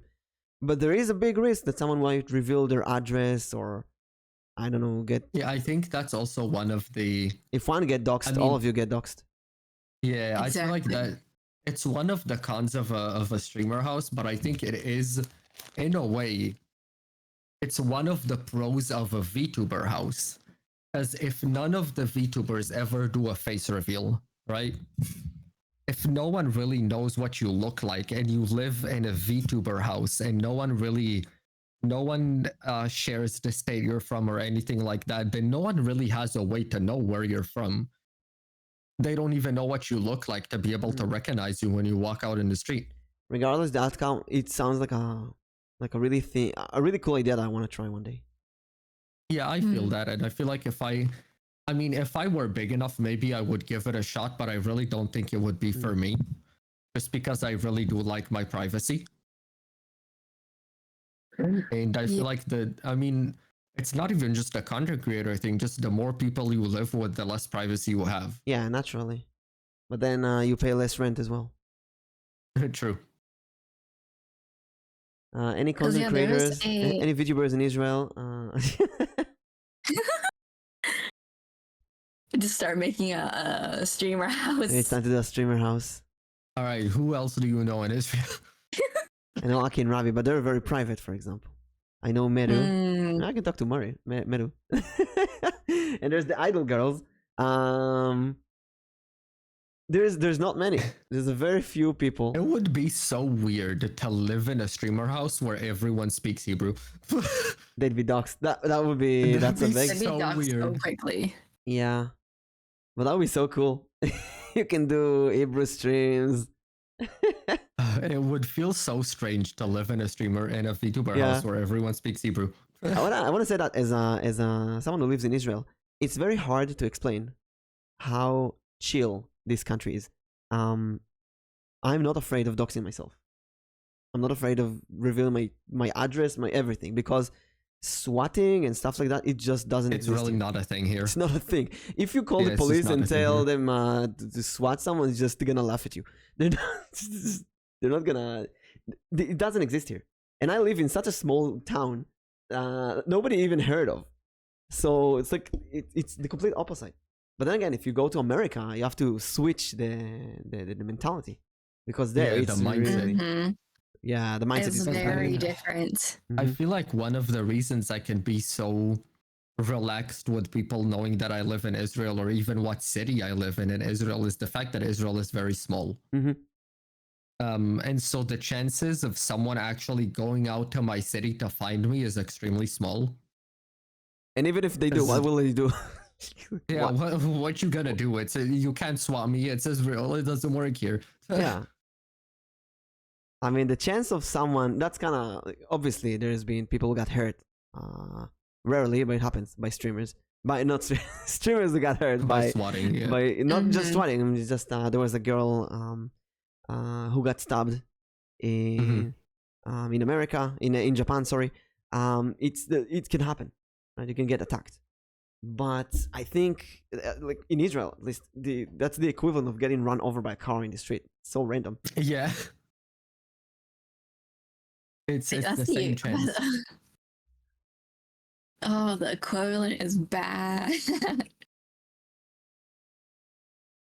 There was something else. Oh yeah. I knew of a VTuber in Israel, a really small one, who did not want to reveal that they are from Israel, because they were afraid of anti-Semitic backlash, and I don't give a shit. I don't care. I argued with people about that before. Huh?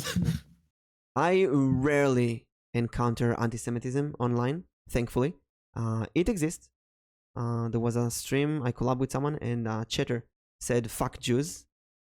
Thankfully, the streamer immediately told them never say that again, or you're gonna get blocked forever. And they just. Oh, stopped. I mean, I've had that issue before, and there was also I don't remember exactly when it was, but there was a little bit where it was for some reason like a trend to hate on Jews and hate on Israel for a bit. Yeah, it's always there. It really depends on who do you surround yourself with people Yeah. who are like that.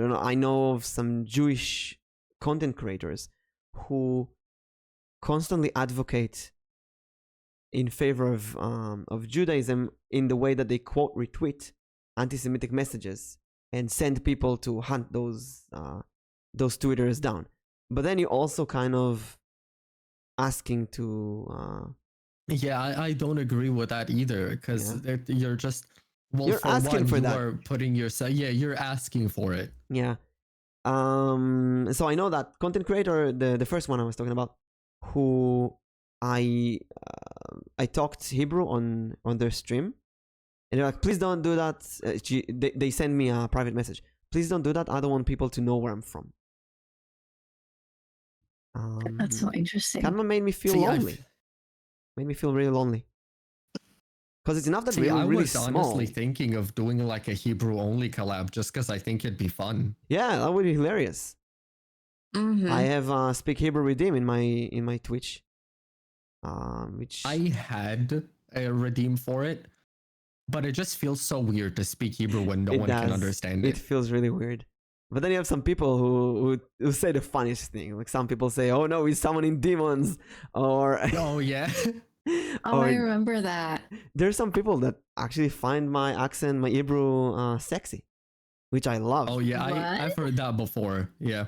Yeah. Oh my god, why is that sexy accent? I don't know I why. had I remember I had the last time I spoke Hebrew on stream when someone redeemed it, I was streaming Overwatch with Jay. And so when someone redeemed switch to to speak Hebrew for 5 minutes, it was very easy because I had someone to speak Hebrew with. Both of us just switched to Hebrew. I heard about that incident, Yeah, both of us I heard just it did switched to not- Hebrew. but I also heard he was speaking Hebrew English. Wait, he was speaking Heblish. Heblish, yeah. See, it's also very interesting because I also have a redeem is like speaking Vietnamese for 5 minutes. But like you guys said, like it's hard when there's not another person there who understands you. Yeah. So Well, 5 'cause minutes. If I speak English, 5 at least minutes. I know it's excruciating pain, even though it's my first language. Just Yeah. because I don't even know what to say. I can't really read chat. They don't know what I'm gonna answer. They don't know what I'm telling them. Like, So naturally, my chat loves to use the speak Japanese or speak Hebrew redeems when I play Keep Talking Nobody Explodes in a collab. oh no. And yes. last week Everybody I did. keep talking and everybody explodes. Yeah. And last week I collabed with Lyra, who's German, and we did Keep Talking. And she has a speak German redeem. So she was giving me instructions, and suddenly someone redeemed the speak German. And I told her, "Hey, do it, keep going." And they redeemed speak Hebrew in my case. So we spoke. We tried to speak Yiddish basically, and And I understood. I actually understood everything she said. She said blau. nice. I understood it's blue. She said gelb as gelb, gold, yellow. So I understood it's yellow. It's like the European languages are kind of, it's in your bones, you know, it's in the DNA. It was really fun. It was so funny that I understood it. Yeah, now try to tell that to her in Hebrew. It's like a blue kachol. Kachol. Oh my gosh, I would not be able to. So I streamed with Miu, and she's Indian, and she speaks Hindi, and she has no idea what Hebrew is. She just speak Hindu for 2 minutes or something. So they redeemed speak Hebrew for me, and I was supposed to count numbers, and I wanted to tell her 4, and I was like 1, 2, 3, 4, trying to count with her. And in a way, she understood. That was the 4th word, so that's number 4. It's so hard to try and do that, especially because Hebrew isn't really similar to any other language. It's so different. And you have the chet, the Yeah. It's very much in the back of your throat. Mm-hmm. Ha ha ha. It's always funny though. It's a little bit dark, but the best joke that I've heard when I switched to Hebrew was from a really close friend of mine that I streamed with, and someone redeemed it, and I started speaking Hebrew, and they're like, "Ooh, he's trying to summon his mom back," and I died. I was laughing my ass off. Wow. I think that's like yours, where people think you're trying to summon the demon. Summon the demon, yeah. There's something. Yes, he's like, "Hey, your mom's not gonna come back if you switch languages. Stop." That was an Israeli who said that? No. Oh no. It was an American friend. I was laughing my ass off. Rarely I get Israeli viewers. Some of them young. And the younger, like high school Israeli viewers are the worst in the funniest way. Yeah. Because listen, I say that all the time. We tell Holocaust jokes in 1st grade. Always. That's we're the darkest. I recently has this joke in VTube High. We're gonna build the next season, and there's this cursed theme park. There's all kind of cursed. There's like a mirror, a narcissistic mirror maze where you see yourself in all the mirrors. It's really cursed stuff. There's this gaslight chamber. Oh my gosh. And I told this to Alnichi, I'm gonna take it on me. I'm Jewish, family of Holocaust survivors. I'm gonna take it on me. How do you kill a Jewish VTuber? You put them in a gaslight chamber. See, I have I recently met a German friend, and every time I hop in VC with them, I'm like, the irony, a Jew and a German, huh? So I never speak about that with German people. But I always but every once in a while you get this really cursed dark joke. And you're like, oh no, what do I do now? It's on stream. I know, I say it on stream, and people are like, bro, you're fucked, and I'm like, shush. This is normal in Israel. Yeah, poor Nix. This is normal in Israel, and I'm thinking it really myself, is though. Like, I haven't met a single person who doesn't make Holocaust jokes in Israel. Yeah, and I had this 5th grader come into my stream and telling me Holocaust jokes, and I'm like, oh no, what do I do? Do I block them? Do I what? Because my channel is mature. And I would laugh. That's so crazy. That's so crazy. And I was like, don't say those jokes on the internet, please, because it's not suited for the internet. And they ask why, and I said in Hebrew, because some people are more sensitive.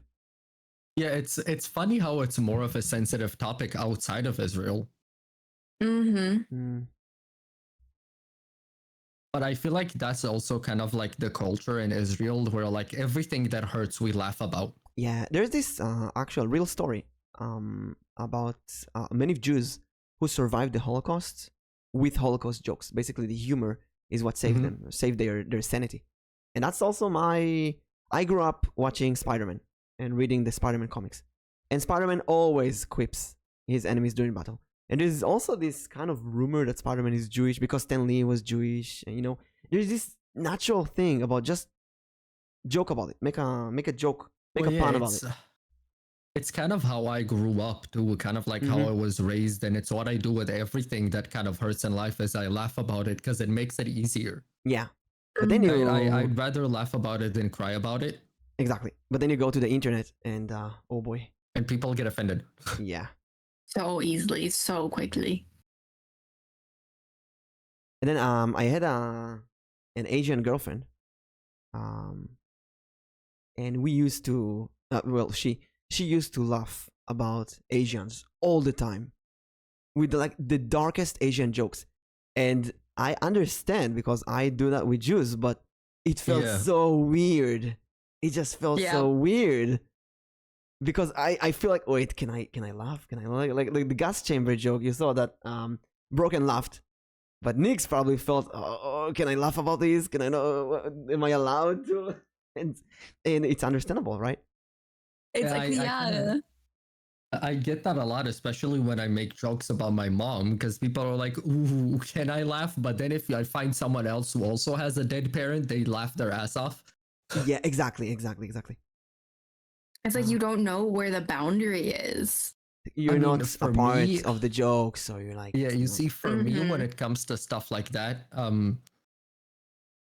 my boundary is like, okay, if I made the joke, you can laugh at it. I didn't make the joke, and then I'm not going to make a joke that I'm going to be offended if you laugh at. Okay, I want to give a weird example. One day, I was kind of pissed off. I should not have streamed that day, but it was a bad day, and someone got in my chat and told me a Holocaust joke. The thing, it was a new user. I don't know who that is. I had a Jewish tag on my stream. So it could either be someone Jewish. Most likely it's been like a Jewish kid or a teenager who, you know, that's what they do. But it could also be someone anti-Semitic who's trying to laugh at me. And I felt very uncomfortable. Because I didn't know if they're having fun or if they're trying to mock me. Yeah, that's kind of the issue when you don't know the person, right? Because if I know someone's Jew and they're making that joke, it's completely normal to me. Because I just kind of know how it is. It's kind of what we do. Yeah. It's completely different, but it's like black people use the N-word. Someone else uses that, that's gonna be like, no, you don't use that. Well, yeah, because it's just one of those things of like, I don't know if you're doing it to mock me or like, if it's someone I don't know, it's like, okay, are you making that joke because you're a dick or are you making that joke because you're Jewish? Yeah, exactly. What's with chat talking about virgins? I don't know what's going on in chat. Coco, we talked about this. You have time. It's fine. It's fine, Coco. You know what? I've been a virgin until I was 35. I am not gonna share when I lost my virginity. But it's okay. I mean, you can take your time. It's okay. Although I'm not a great example my because community knows. I'm not a great example because I'm like a 12-year-old brain. But it's something you don't have to. Maybe you don't have to. I'm 37. Maybe you don't have to worry about it too much. About either that or the dark jokes. Just chill with stuff, you know. I wanted to say that maybe telling those kind of jokes, like the gaslight chamber joke, is putting other people in an uncomfortable position. Like it put Nix in an uncomfortable position. So maybe it would be better to, on the internet, to be considered and think. I feel like it.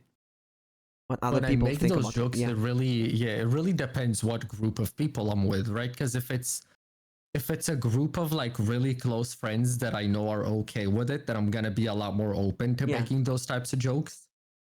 But I also know that even though people in my stream will probably not get offended by it, they might still be uncomfortable to laugh at it. Yeah, or just uncomfortable in general. They may think, oh, these are a bunch of rude people.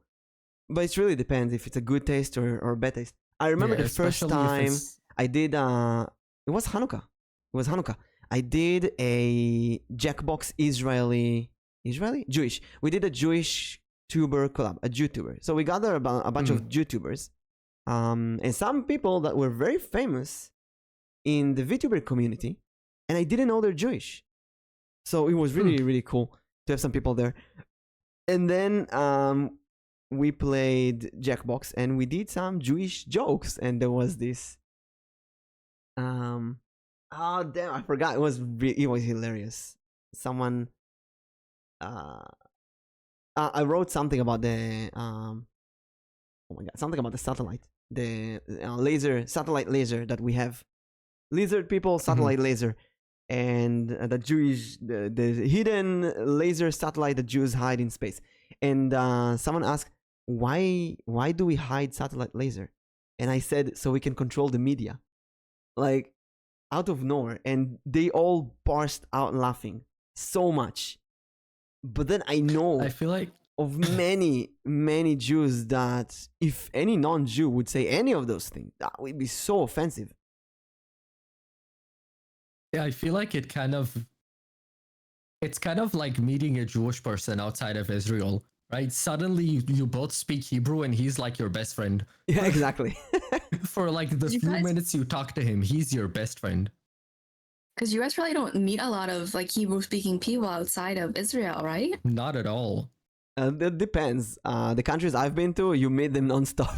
If you go to Where have you been? If you go to any country in Europe, or if you go, well, not any country, but if you go to the main countries like France, Germany, and such, if you go to America, United States, or if you go to Singapore or Thailand or India or the Philippines, like the main tourist attraction places, you will hear Hebrew all over the place. Really? Yes, there's this kind of, it's hilarious. It's like all the Hebrew speaking, and it's Israelis as well. They go and tour the same countries together, and you can hear the language because it's so unique. And there's some countries like Thailand or India where the vendors, they already learn some words in Hebrew, and they tell you in Hebrew, "Hey, come here, good prices, good prices." Oh my gosh. I feel like that's no different from like Vietnamese, because like depending on like where you are, state-wise too, like some states are just overwhelmed by the Vietnamese community, and no matter where you go, you always hear someone speaking Vietnamese. Whereas like some other states, like it's so rare to hear someone speaking Vietnamese, and you have to travel like 3 or 4 hours just to even get to like an Asian store. Yeah. And so it's so interesting, like the experience you and Broken have had. Like Mimic, you can go somewhere and you can hear someone speaking Hebrew, where Broken goes and he doesn't hear anyone. I think I've been talking about this for like 1 more hour now. I think I found like one person in Germany that spoke Hebrew when I was in Germany, and that's about it. You want to see how I gaslight chat? Oh yeah, go on. So Okay. you're asking what's the T in LGBT? It actually means tattoos. Tattoos, yeah, tattooed. So tattooed people. Yeah. If you don't have tats, you're not really a part of the LGBT community. Yeah, must have tattoos. So that's L stands for left. G stands for gnomes. B stands for barbarian. Butthole. Buttholes. You must have a butthole. Joking aside, just Google it. Left gnome butthole tattoos. That's what it means. Tattoos. What's the Q then? Quidditch. Quidditch. Yeah. People say Quidditch. People who play Quidditch. Like the worst thing ever, because the LGBTQ community is the opposite of J.K. Rowling. Oh my gosh. We just canceled this entire podcast. I'm sorry, everyone. I'm gay. I'm allowed to laugh. I'm Jewish. I'm Jewish. I'm allowed to laugh at J.K. Rowling. I had an argument about. I had an argument about the Harry Potter game with someone, and they came from the LGBTQ. Well, not argument, right? We're just talking about it, and they came from the LGBTQ, from the trans community, and I came from the Jewish community. It was kind of funny how we could find shared grounds, because the game kind of butchered both of us. So I was well, like, you see, I personally played the game, Mm. so I just didn't really care. I don't care, but The I feel game like was just fun. I'm allowed to talk about the game, even though I Yeah, didn't fair play, enough. because you know that they have this a shofar in the game. Really? Yeah. So here's a funny thing to everyone. A shofar literally means horn. It's an ancient biblical horn. So in the game, there's a goblin horn that used to be used in ancient times, and they called it shofar. They didn't call it Oh, horn. let's go. We're goblins. They literally call it shofar, and that obviously that comes in contact with this rumor that I didn't hear until I became a VTuber, that there is an association with Jews and goblins, because long nose, small, hoarding money and such. I didn't know about that though. I didn't. I know. laugh at Oh, it all you the did? time. I never knew that before being a VTuber. Oh yeah, I was talking to someone yesterday. Mhm. And I'm very open with like showing what I look like and stuff like that. I don't really care. And so we were talking about what I look like, and I'm like, yeah, I got that big Jewish nose so I can smell all the shekels. It smells like a blue yeti. Blue It Yeti. smells like shekels in here. Where are they? And I smell the foam of my blue yeti, and that's all of your smells. Smell like a blue yeti. So you wanna move on to the next topic before we Let's Before we move get on to the cancelled. next topic. before we make Nick's cancelled here. This is how to get canceled 101 Yeah. podcast is what we're doing here. But there is Okay. here's something. Last thing about this. When I say anything Jewish jokes and such, I feel the urge to constantly mention that I'm Jewish, Yeah. because 'Cause I don't want people to think that I'm like anti-Semitic or anything like Yeah. that. It's like, no, I am Jewish. I live in Israel, but so here's the thing. And that comes to jealousy, to the next topic, which is what makes you jealous. I it's known right now. I was in a VTuber group, kind of small Mhm. group, and there was an argument between two people in the group, and there was some collateral damage. Some people got kicked out. I was one of the people who got kicked out, and then there was a lot of rumors in the group of why did they kick me out, and nobody Mhm. really knew why. And there's still rumors. There's still like all kind of theories of why. And nobody can really understand why. One theory was that because I'm anti-Semitic. So it's like interesting. one person told another person that they heard from another person that Mimic is anti-Semitic. And then I told that What? person, you know, I'm Jewish. And they said, what? You're Jewish? I'm like, yes. And I said all the time, you go to my Twitter, it says I'm from Israel.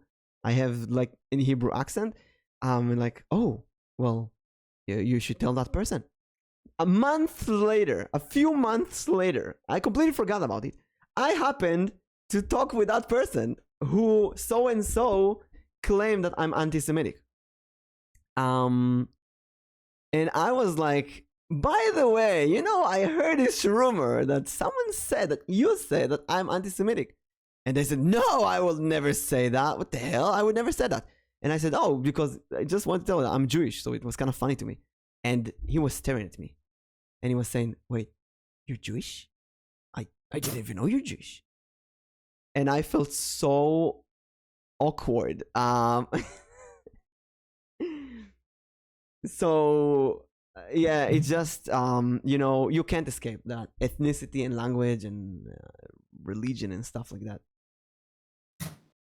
It's kind of funny to me because Mhm. I talk to a lot of people, right? And usually if I'm like talking to people I met through Twitch, I speak in English.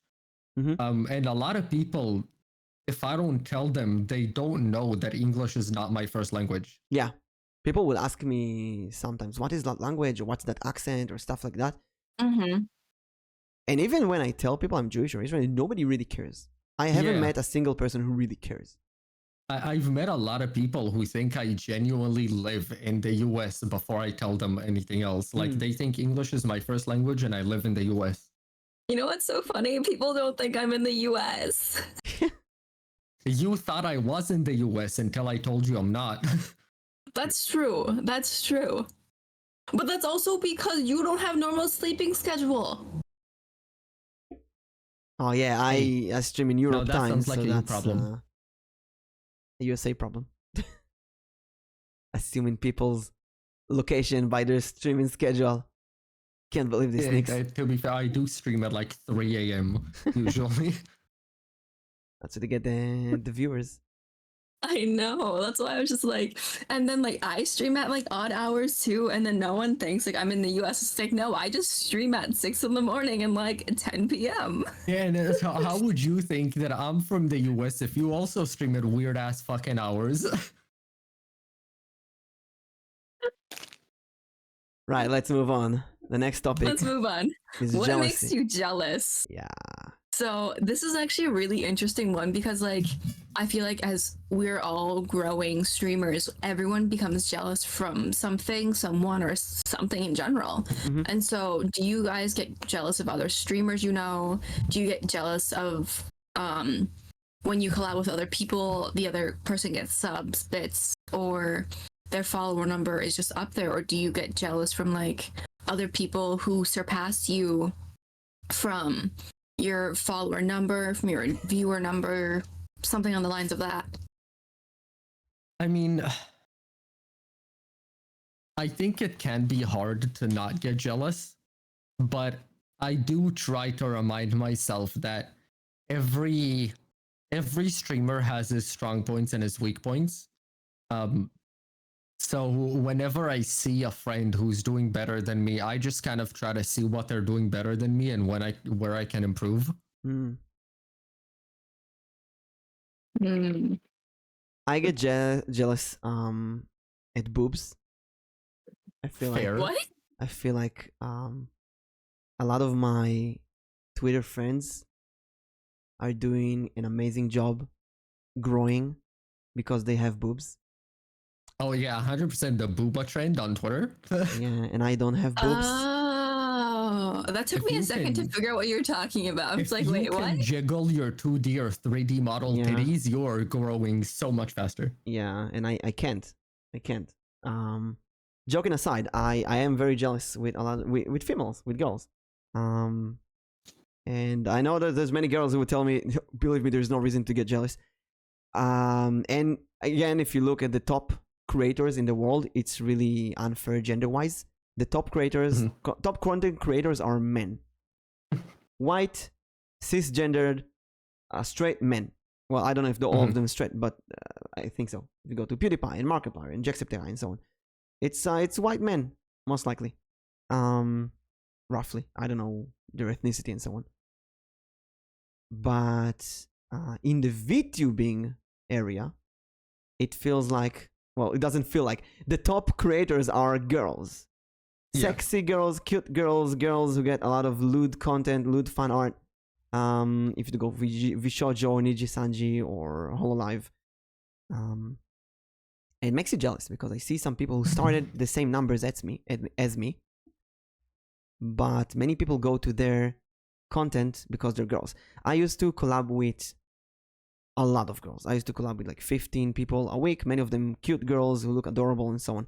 And I saw more than once that someone who's used to be my viewer went to be their viewer. Some would even sub to the girl I collab with during our collab. They don't even know her. They just instantly go to her and sub to her. And of course, jealousy is not healthy, and it's not something that you can really compare. It's the grass is greener. It's everyone is doing their own journey. But it's jealousy. It's just there. And contrary to what Broken said, I can't learn from that because I will never be a girl. I can't. Yeah, that is fair. Yeah. Some people would say, yeah, go be a trans. I don't wanna. I don't want to. Not me. I wanna be a guy. I mean, I think part of the reason that it's kind of easier for me is because I am also mainly in the LGBT side of the VTuber community, right? Yeah. And there is kind of still that same thing, but most of the content creators, most of the VTubers I know are guys, and most of the people I collab with are guys. Now, the people I see in the LGBT side of the VTuber community that do well are just guys with big boobs. Like, if you have a model with big titties, like, go ahead. It doesn't matter, guy, girl, whatever. And so it is just kind of like a thing. My OC is buff anyway. I could jiggle my titties when I have a 2D model. So at the end of the day, it might be just me surrounding myself by very successful females who grow very, very fast. And therefore, I'm kind of surrounding myself by this jealousy-inducing environment. Well, I think there is more to growth than being a female or being in the area that I'm in, like a guy with big boobs, like there is more to it. And I kind of try to look past that and see how they interact with their chat, what they're doing better than I'm doing. I think I'll kind of blame myself at this point. I think you're right. You're very, very much right. I think that it's very easy to look at something like gender and say, oh, they're better VTubers because they're girls, because they have boobies. But in reality, they may have been doing something else better than what I've been doing. Maybe they are more focused on their content. Maybe they treat their community differently. Maybe they build a community in a different way. Maybe it's just the easy route to put the blame on something like that. I mean, I wouldn't necessarily call it the easy route because it definitely is part of it. There's also the fact, at least in the community that I'm in, that you see a lot that either guys with really deep voices or guys who have really soft and cute voices generally do better. And I kind of fit into none of those. Yeah, I see what you mean. And so that I don't have any of those. My voice is kind of in the middle.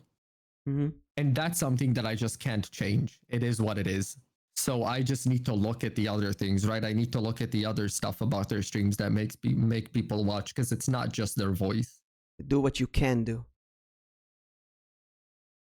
Yeah. When it comes to VTubing, gender is pretty fluid though. Hey, Spazzy.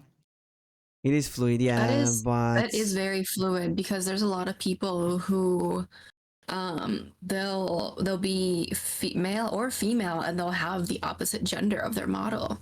Yeah. And that's no different than what I'm doing at my 600 goal. Is I'm making a male model.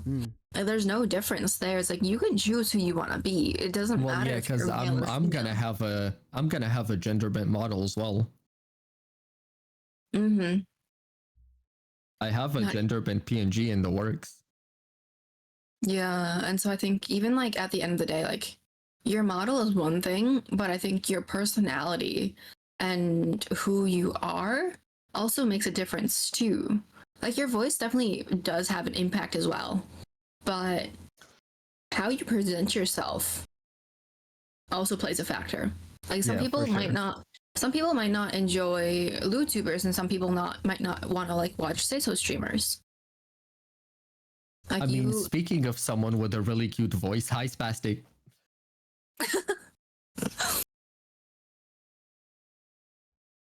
Yeah, people just kind of go for like model is one thing, and I definitely agree with both of you. Like if someone has like a really attractive model in every aspect, then people are definitely gonna watch them more than someone else, because they're first there for the model, then they're there for the personality. But it's not often people will come for the personality first and then everything afterwards. Yeah. Coco saying something. Mage is me. He's calling me Mage. That he watches me because my community is not toxic, and that's one thing I'm really trying to do my best at. Staying away from venting and trauma dumping and swearing at each other and so on. My streams are very wholesome usually. They're wholesome, chaotic. I don't swear, I don't curse, I don't flame people, but I do see other very toxic communities that, when I think about it, they grow very, very fast. I will take blame. So I'm thinking to myself, maybe wholesome has a cost, and the cost that maybe wholesome is boring. I mean, it just depends what the people who watch you are looking for, right? Yeah. Because I feel like me and you have very different brandings. A lot of my branding at the end of the day comes from sexualizing my OC. It's kind of what I do. It is part of my brand. But that's not for everyone. Not everyone is comfortable with sexualizing themselves and sexualizing their OC. Personally, I enjoy doing it. Mimic is a family friendly. I'm not really family friendly, but I'm not also completely comfortable with sexualizing my character yet. It might happen one day. Who knows?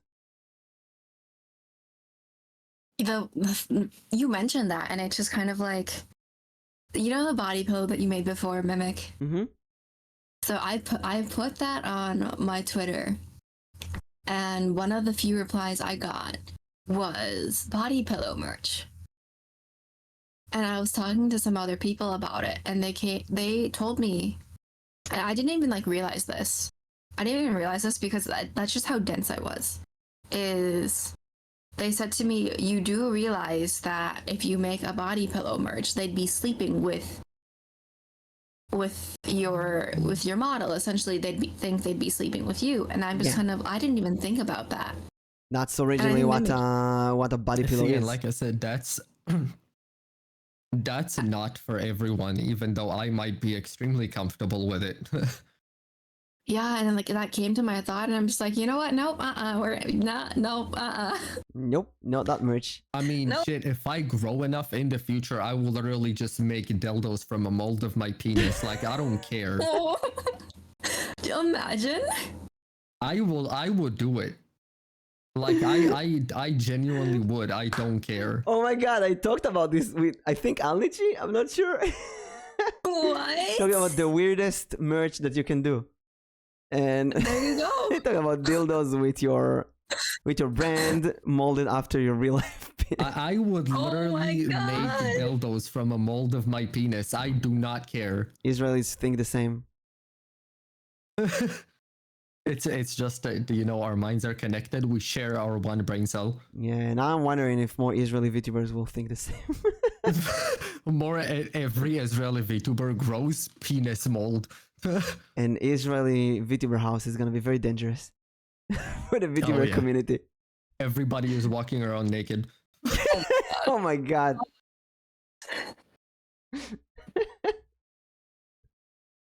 Oh. I know a streamer that has body pillows of other streamers like Mimic does. That's why the body pillows I made, that's why I sent the PNG file only to the streamers themselves and not, I didn't do like a drive with all of them. Because it's like, it's your PNG, you send it to whoever you want. I don't want everyone to get it.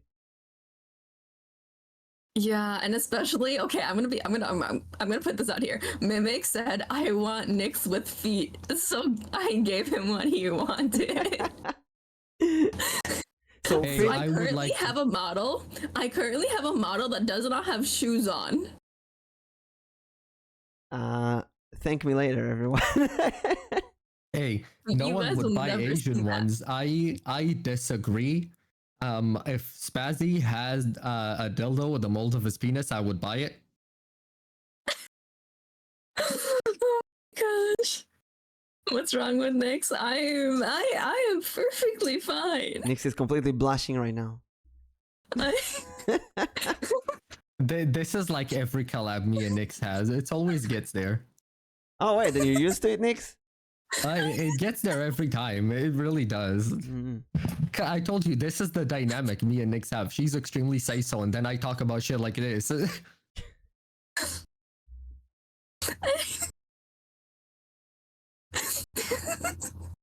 We're stretching Nyx's capabilities on the internet.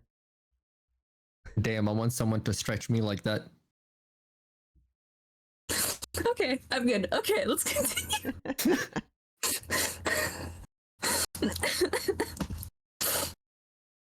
I am Coco. He's broken. Broken by broken. No, I am broken. He's broken. Nyx is Nyx. She's the elf. Mm-hmm. Okay. We were on what makes you jealous, but I think we got past that one. Yeah. So let's go to reaching out to big and small streamers. Is it do you guys reach out to big and small streamers? But I literally reach out to everyone. what do you guys consider a big or small streamer? Someone who's twice my size on, let's say, that's really confusing because the Twitter numbers and the Twitch numbers are so different. There's some people who are bigger than me on Twitter but smaller than me on Twitch and vice versa, and it really means nothing. But usually you reach out to people on Twitter, right? You don't reach out to people on Twitch. It's like strange. What, you send a whisper to someone on Twitch? You just don't do that. I don't know. You go to someone's community, then you reach out to them in Discord. Also, I mean, ideally, right? You want to mix in someone's community, talk in their chat, get to know them like that, get in their Discord, and then one day join in one of their collabs. Maybe they do a community collab, and then you start to get to know them, and then you can get them more personally, and then you can collab with them, right? That's too damn long. I can't. I'm not patient enough to do that. So I'm just sending a DM on Twitter. Many times people would say no. Many times people would ghost you and not answer. Rarely someone would say, yeah, let's do it. And then there's some cases that people would say yes, but when time comes, they actually not gonna actually collab with you because of all kind of reasons. When you are smaller or bigger than someone, it is considerably harder to collab with them rather than if you're roughly the same size. Yeah. I personally reach out to a lot of people just because I enjoy it. I enjoy meeting new people. So I usually, when I reach out to people, I don't really reach out to people for collabs. I generally just reach out to people to talk to them. And if we end up collabing at some point, great. I have a lot of friends that I met just through randomly reaching out to them on Twitter that I've never collabed with, but I talk to them nearly every day. Some bigger than me, some smaller than me. There was like, I'm not gonna say like names, but there was like a partnered streamer that followed me on Twitter, and I reached out and like I talked to him, and I was just playing with him like earlier today. Ooh. I just don't stream it. Just because one, I don't want him to think that I'm using him for his viewership. Yeah. And two, we just don't have the same type of content. So when I do play with him, I'd rather play with him off stream. Oh, I see. I do feel that when I collab with someone who's different size, it's sometimes you don't share the same content. For example, there was someone that's used to be smaller than me. Now they are a bit bigger than me, and they recently rated me with like 40 viewers, and I was very happy. Hey, Ray, thank you so much. And you instantly see how all of the viewers leave, and nobody follows you. And the reason is that our content is completely different. They were doing more just chatting, and I'm doing a game, and that's completely different. Well, yeah, it's one of the things that I try to look into before I collab with people. It's like, it's not really about the viewership number. It's like, do we kind of produce the same type of content? Can I just be the same way that I am on my stream when I'm on their stream, right? I see. Because if I need to change myself when I'm on their stream, I need to change my branding for their stream. And I'm not trying to do that. So even if someone is way bigger than me, I don't want to change my branding for their stream. And I don't want them to need to change their branding for mine. So I generally look at their content more than I look at the viewer numbers just to see if our vibes will match on stream. That's so interesting because I feel like when I reach out to people, okay, so some of the people who I've collabed with already, they have told me that they are shy to collab with me because of the difference in numbers. And I'm not saying like I'm a big streamer or anything. People are smaller numbers than me. They are shy or very standoffish to stream with me, and I'm just like, there's no reason to be. I want to stream with you because you're fun, because it's going to be a fun game, and I want to play with this game with you. But then one of the collabs I had with them, they're just like, I had to prepare like a whole entire hour because I'm streaming with you. I'm just like, you didn't have to prepare that much. It's just gonna be a very casual stream. And it's just the thought of like, if you were to stream with like a big or like someone who has like double the numbers with you, are you going to be preparing that much? See, are you going to be like so nervous? Yeah, I think part of the reason that I'm not very nervous to stream with people who are bigger than me,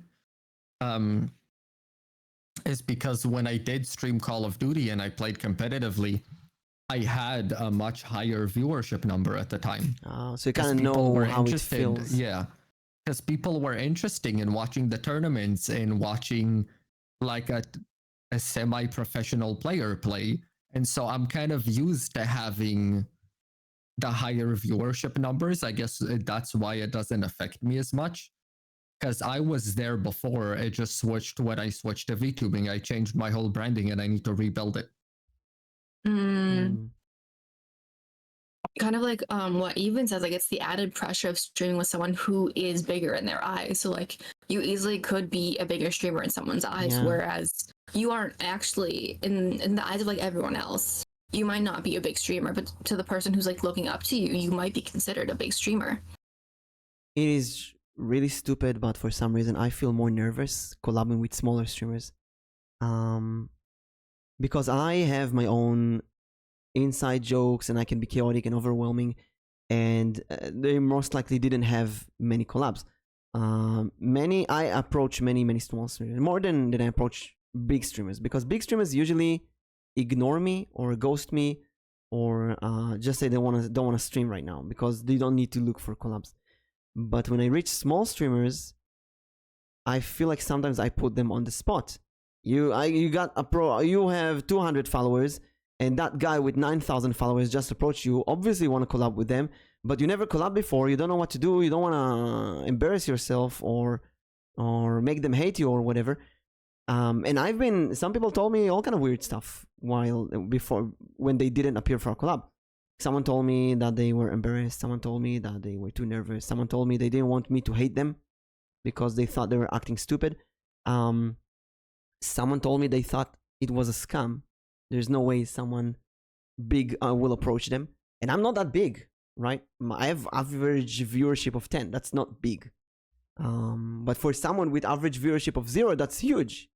So it's all comparison. It's about perspective. Yeah, it's about perspective, exactly. And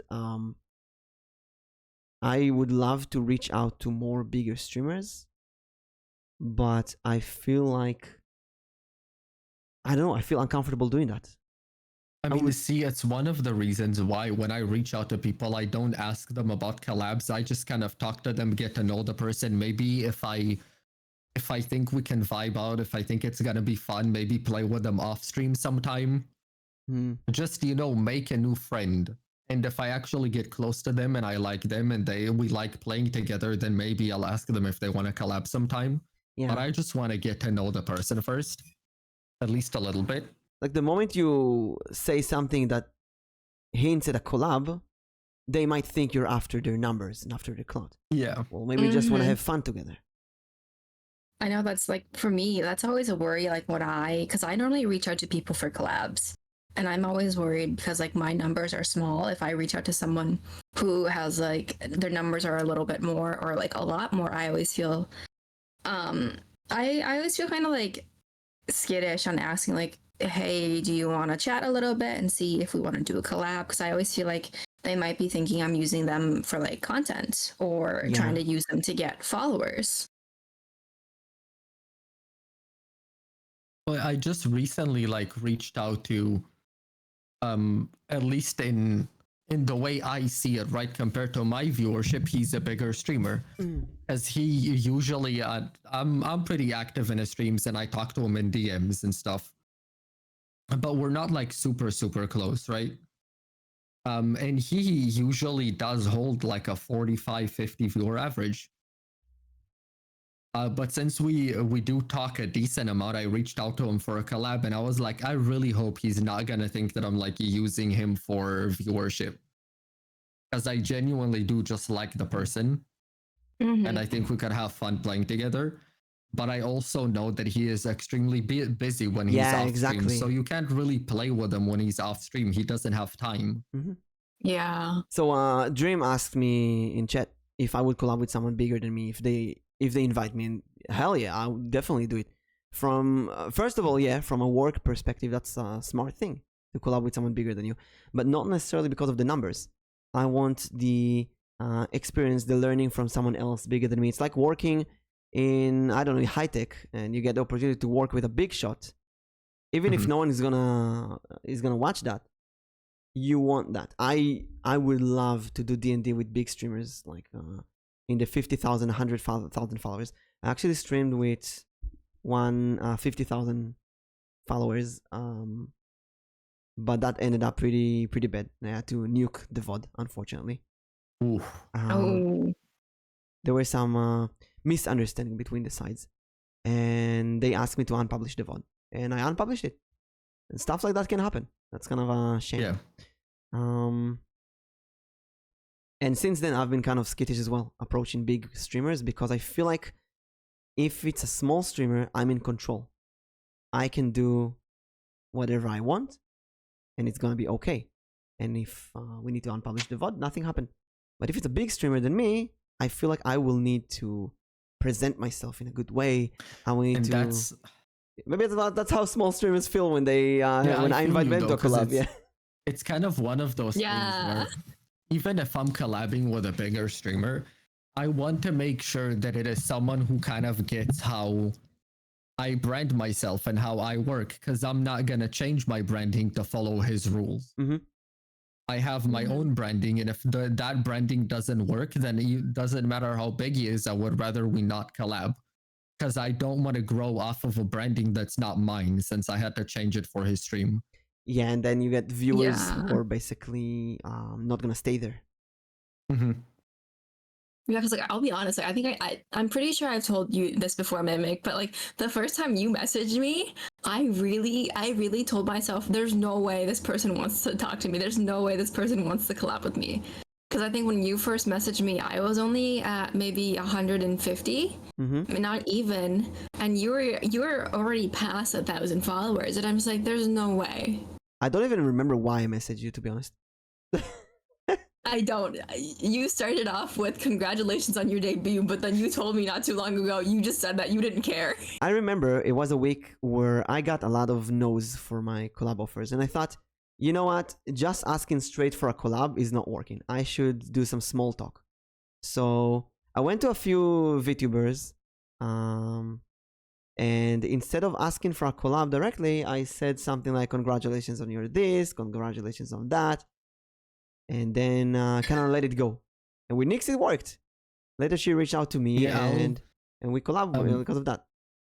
Yeah, I can say, like, personally, if it's like my first time ever talking to someone and they instantly reach out to me about a collab, my answer will most likely be no.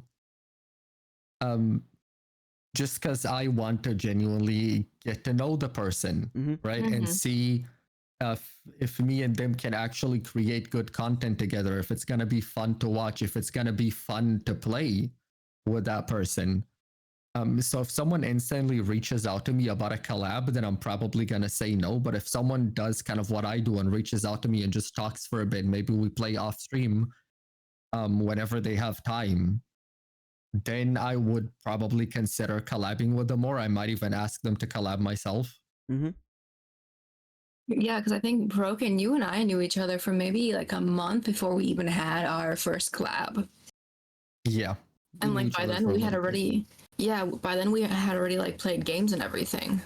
And then Mimic, it was just the first day he started talking, the first message, 10 minutes later, a first collab. I get down to business. Again. I'm like, I can't, it feels unproductive to play off stream. I'm like, let's collab now. We're gonna play, let's make sure everybody watches. I feel you, but at the same time, I feel like I like playing off stream because I like testing the waters. Exactly. And now that I had this year of adventures, and I got to collab with some good people, and I got to collab with some bad people. I understand the value of getting to know the person before you collab, before you put them on your stage, basically. I mean, Yeah. even if it's not anything bad, right? It might, if your vibes don't match, it could just be awkward. Yeah, exactly. There were a few cases in the recent months where someone asked me to play off stream. Usually I say no because it's weird when someone is just randomly, hey, they wanna hang out sometimes. Like I don't know who you are. But there was a few times that I agreed and said, you know what, fine. And we played the game off stream, and in all of those times, it felt so awkward.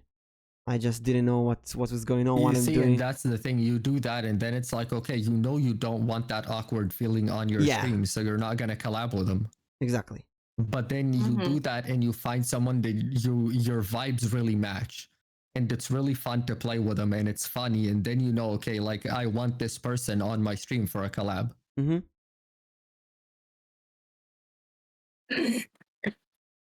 Yeah, because I feel like you have to really you also have to see if you're comfortable with that person too. Because I think Mimic, you really took the shot of like with our first collabs, you went straight on like, okay, when are you free? I'm just like, I think I said like I can free this whole week, and they're just like, what about now? And I'm just like, now? And you're just like, yeah, what, are you free now? So what are you doing? He's like, nothing. He's like, let's collab now. So and then I told Nix that she's cheating on me. so that same day. Here's the reason for that. I had many cases where I scheduled a collab for a week later, 2 weeks later, a month later, and they don't show. And they don't show up. But if you do it now, there's no way you won't show up because it's now. Yeah, see, for me, it depends. I usually only schedule collabs with friends or friends of friends. Mm-hmm. The people that you know that already. Way I have a bit more of a guarantee that they're gonna show. Yeah. Yeah. Exactly. Might be smarter. Or at least like let me know if we need to cancel because they can't make it. Yep. Because like when you collab with like friends of friends, like you kind of you hold a responsibility to both that person and the person you're friends with. Because you don't want to get your mutual kind of stuck in the middle of like, okay, this guy just like didn't show. Yeah. Thank you for the stretch and hydrate. Oh, my shoulder popped. Yeah, let's go. Nice.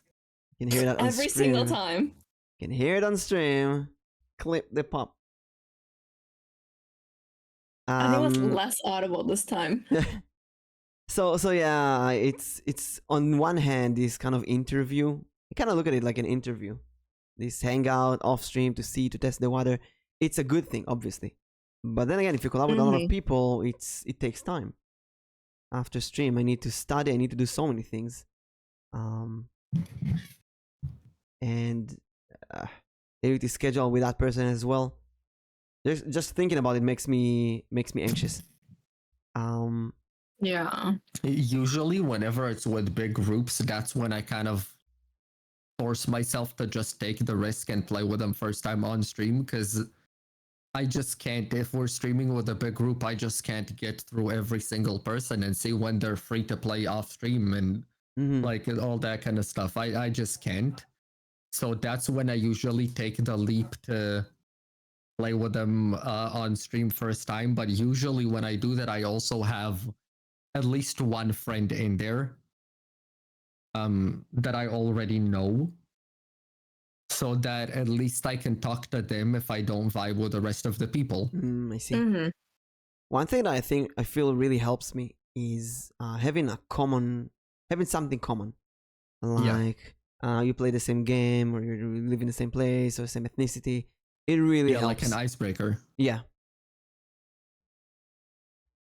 It does. It definitely does help having that like icebreaker to at least start off the conversation before you let it roll into other topics. I see we covered only like 3 or 4 topics today. We really didn't talk. Yeah, we're talking non-stop.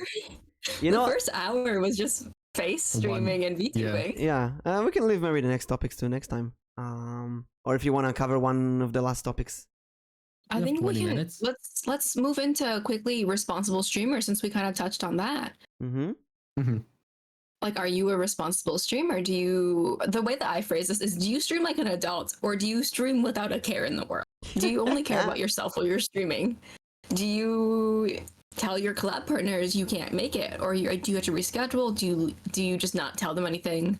Do you ghost them? The same thing with like just your followers in your chat too. Do you tell them if you're gonna cancel your stream? Mm. See, so personally, I don't have a stream schedule. So that's not really something I need to worry about too much. If I do have a collab and I can't make it, I will let the person or the people I'm collabing with know ahead of time. Just because, I mean, I'll do my best at least to let them know ahead of time, just out of respect, right? Yeah. I don't want to waste their time. As for like letting my community know that I'm canceling stream, I don't have a stream schedule, so I can't exactly cancel streams. It's just about letting them know when I'm live. Yeah, So I need to get back into making schedules. I do have a weekly schedule, but right now it's divided into two parts. There's the afternoon gaming, which can be, I usually write 6 p.m. my time, but it can be a bit later than that, or earlier sometimes. It's very fickle. But then there's collabs. Collabs have a very, very specific time, and it always happens that time. I am not late for collabs. We do this podcast, it's always on time. If, God forbid, I need to cancel, I think I canceled a collab like twice or 3 times in my life. If I need to cancel a collab for any reason, I would let them know as soon as possible. It is unimaginable to me to not let your collab partners know that you can't make it. It's just unacceptable. The moment you know that you cannot make it, you have to tell them as soon as possible, because you're wasting their time, you're wasting their viewers' time. They could find another thing to do right now. You have the responsibility as someone else. Now, obviously, you can do whatever you want, but if you do that, it looks very unprofessional. And the result will be that they will not work with you anymore. I have, it's not really a blacklist, right? But I have this kind of blacklist of people. It's not If written. people just like no show, that's like maybe Exactly. I won't hit them up again for a collab. Exactly. Especially if it's someone I don't know. Because I did have some situations where it was close friends who didn't show. And I did talk to them after, and they told me what happened, and they just honestly did not have the time or were too stressed to let me know. And if it's close friends, I'm willing to just like let it slide. But if it's someone I don't really know, if they just no show, I'm just not gonna hit them up again for a collab. Yeah. There's a few people that I used to collab with, or maybe collab once, and then I get them vibes of like unresponsible vibes. They won't tell you when they're not gonna show up. Some cases they won't show up for your collab, but then they would stream with someone else at the same time. That's even worse, because I've had that happen, and it's like, okay, so you're not gonna tell me that you can't make it. We had a collab planned, and now you're just gonna start stream like 30 minutes after our collab was meant to be and stream with someone else. Yeah, that's actually happened to Do me. you not see that as a problem? Happened to me recently, and that's a messed up. That's really messed up. That is definitely a red flag too. Yeah, do you not see it as a problem? Like how? And I don't care if you don't want to collab with me and you want to collab with someone else. Tell me. I mean, it's stupid, right? Nobody would tell you, hey, I don't want to collab with you. Nobody would tell you that. But, and it looks bad. Know that it looks bad. Know that. I mean, it's better than not showing up and then streaming with someone else. Yeah, exactly. Not showing up and streaming. You can say, there was someone that I scheduled to collab with, but over the week, I kind of watched their stream a bit, and I felt like I did a mistake. I didn't want to collab with that person. I don't know why. It just felt bad. I just didn't want. There's red flags. I just didn't want to. So I told them, listen, I'm really tired, and I don't feel like collabing, and let's, and I'm sorry, and so on. And they accepted it, and I didn't stream at the same time. Just went to sleep. Streaming at the same time with someone else would be outrageous. Like, what the fuck? That would basically be like spitting in their face and saying, I don't want to stream with you. Yeah, so Spastic says double booking does happen, but just don't ghost someone. Like as long as Well, like yeah, just tell just them. don't Like, talk. Yeah, Be honest with them. Like, hey, like I accidentally like double booked 2 booked. collabs at the same time. Can we reschedule this one Exactly. to another date? And that's well, something, yeah, because that if happened you, to me before too. yeah, Where I forgot about one collab and I set up another one, and then the second one that I set up, I had to reschedule because I had one planned already. mm-hmm. Mm-hmm. And that's But another I thing, didn't if just you, no showed. exactly, if you can't make it, and you don't have a problem with the person, reschedule. It's your responsibility to reschedule. I have so Yeah. many collabs that have been cancelled, and I told the people, okay, it's on your head. You need to reschedule now. And they said, okay, I'll come back to you tomorrow and reschedule. And they never do that. And I understand they have a different problem, most likely. Then don't promise that you're going to reschedule. Oh yeah, I think when it comes to rescheduling after canceling a collab, it's up to the person who canceled it. Yes, exactly. Because if someone canceled a collab that I was supposed to have with them, I'm not going to reschedule for them. If they want to do that collab, they can hit me up and reschedule. Yeah. There's a story that I told Nick's like in the last 3 podcasts that there was a person that got into big drama recently, and the name was very familiar to me. So I went to our DMs and I saw that actually I was talking to that person a few months ago and we were supposed to collabs. And they canceled the collab and told me to reschedule. And I rescheduled a collab with them and they canceled 5 times. Until I reached the point that I just didn't bother anymore. Yeah, just no, fuck that. And I said, okay, once is enough. One time they cancel, it's on them to reschedule.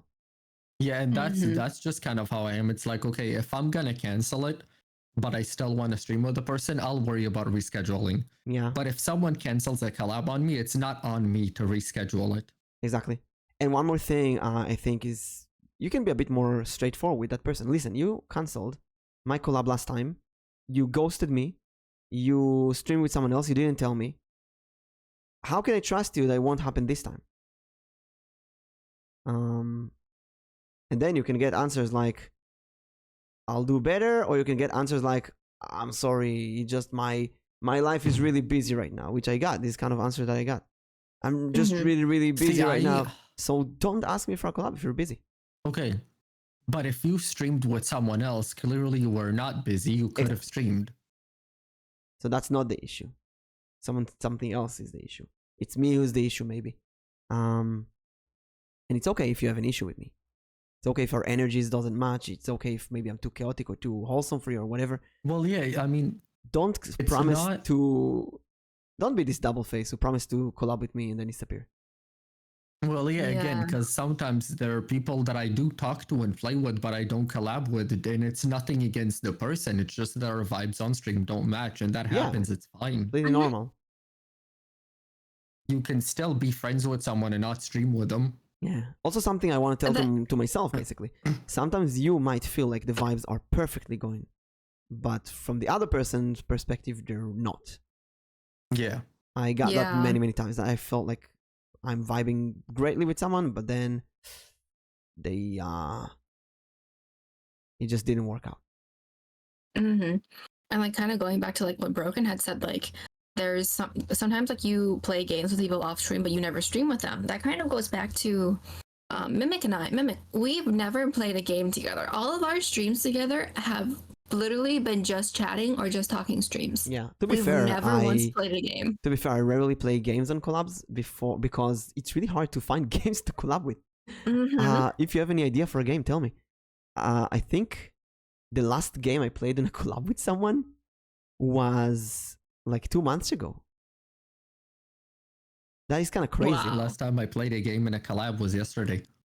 Yeah. Oh, there's a keep talking. Oh, so this keep talking, nobody explodes. That every once in a while I repeat because I just don't have other games. And Nix, you're from America, I'm from Israel. We have lags. So many action games will have very big lags.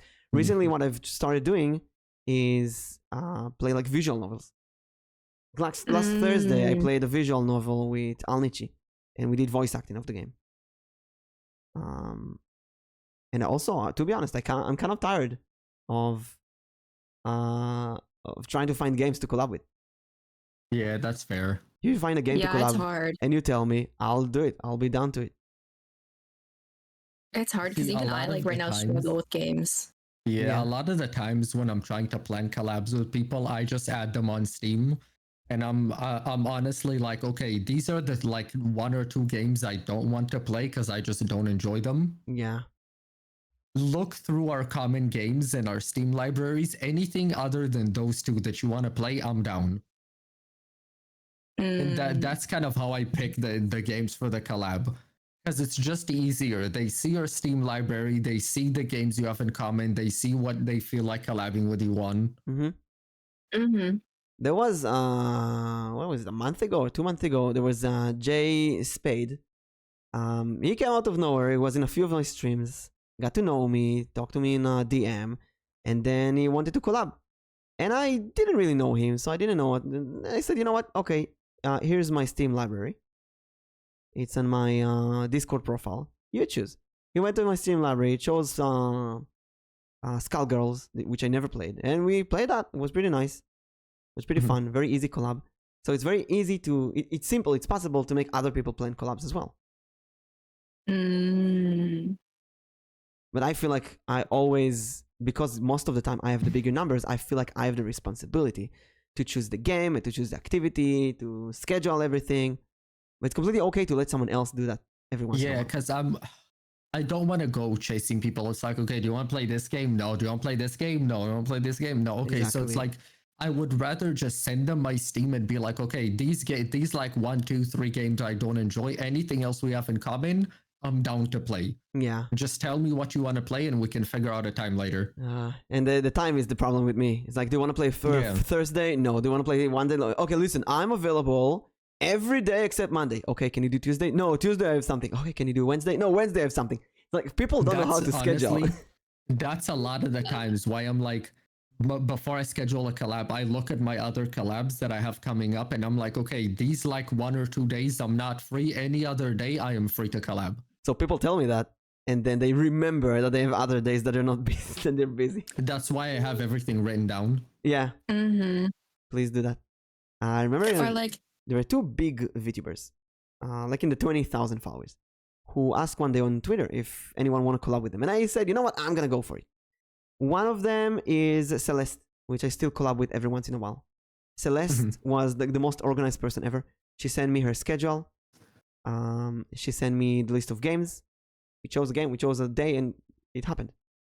And the other person chose me a schedule, sent me a schedule. I picked a day. The day reached, and they said, "Oh, I'm sorry, I got something. Can we do it next week?" I scheduled for next week, and they said, "Oh, I'm sorry, something came up." I rescheduled for next week, and then they went again. "Oh, I'm sorry, something came up again. Can we do next week?" And I said, "Okay. Why don't you tell me next week before that? Tell me just 24 hours before." Yeah, I was gonna say I think I was a day early with Nyx before. Broken was like, "Are you ready?" I'm just like, "What are you talking about?" She was like, "It's tomorrow," and I'm like, "Oh It's shit!" tomorrow. Yeah, freaking Americans are in the past. Like, I remember that because I texted Nyx like I think like 30 minutes before the hour we were supposed to collab, and I'm like, "Hey, are you ready?" And she's like, "Bro, it's tomorrow," and I'm like, "Well, fucking time zones." And then I went back to sleep because it was also like at 1 a.m. our time. Oh yeah. Oh, that's Yeah, why. I I was just awake at woke 1 it a.m. up. and Oh my I God. texted Nyx, and I'm like, "Are you ready?" And she's like, "It's tomorrow, you fucking idiot." When I did D&D first season, I used to bend to American times, and I did all of them at 4 a.m., 5 a.m. And then when I did the second season, I was like, no, no, no, no, no, no, no. All of you Americans, you're gonna stream afternoon. You're gonna stream noon or morning. You're gonna find a time where I can normally have a normal sleep cycle. See, I don't mind streaming like in the middle of the night. I really don't. It's just difficult whenever I try to set up a collab with someone that's from somewhere else. And they give me like, okay, I'm free at like this time in my time zone. And it's like, okay, what day is it for me? Like, what day does that end up being for me? That's why I'm actually so happy that Mimic showed me hammer time, so now I can do that Yeah, hammer time is a lifesaver. until daylight saving comes around. Then that messes me up. Yes. Because I have a friend, I was talking to him earlier today because we're trying to figure out when like me, him, and another one of our friends can play. The difficult thing is I'm in Israel, he's in Asia, and our other friends in the US. And every time we try to figure out a time and he says like he gives me a day, he's like, but that's like in her time.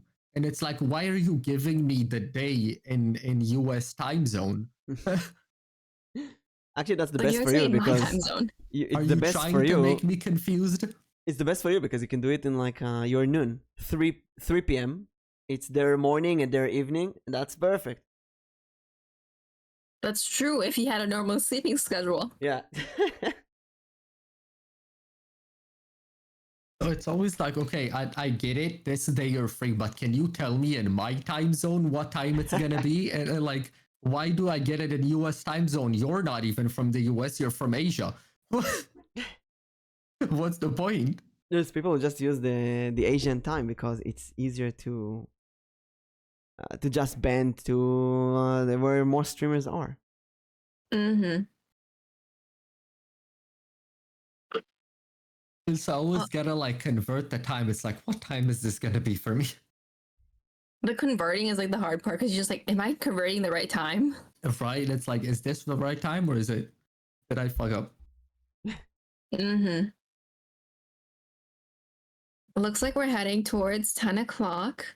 So one thing we normally do at the end of each podcast, Broken, is we have takeaways. So it's one thing you took away from the podcast that you want everyone to remember. I'll take sushi. Oh, I'm with him. A lesson that you learned. Let me That's rephrase important. that. Let's see. We talked about face streamers. We talked about merch. We talked about jealousy. We talked about reaching out to bigger and smaller streamers. You know what?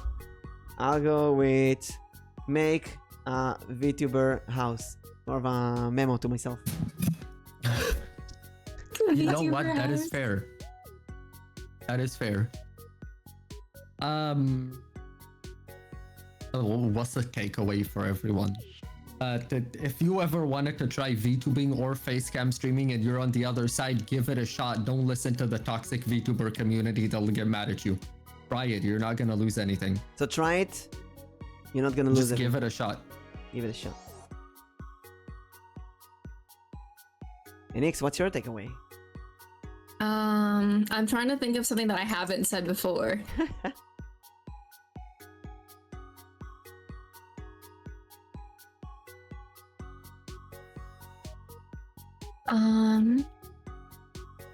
If I say be comfortable, I already said that before. Mm-hmm. Nix is not very creative. But maybe you can talk about something that's in your passion, like your feet. Bully Nyx for feet pics. Let's not.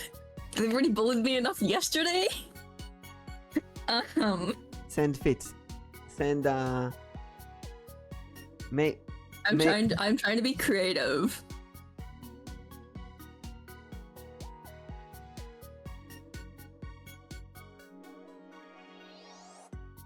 Reach out to people if you want collabs. reach out to people.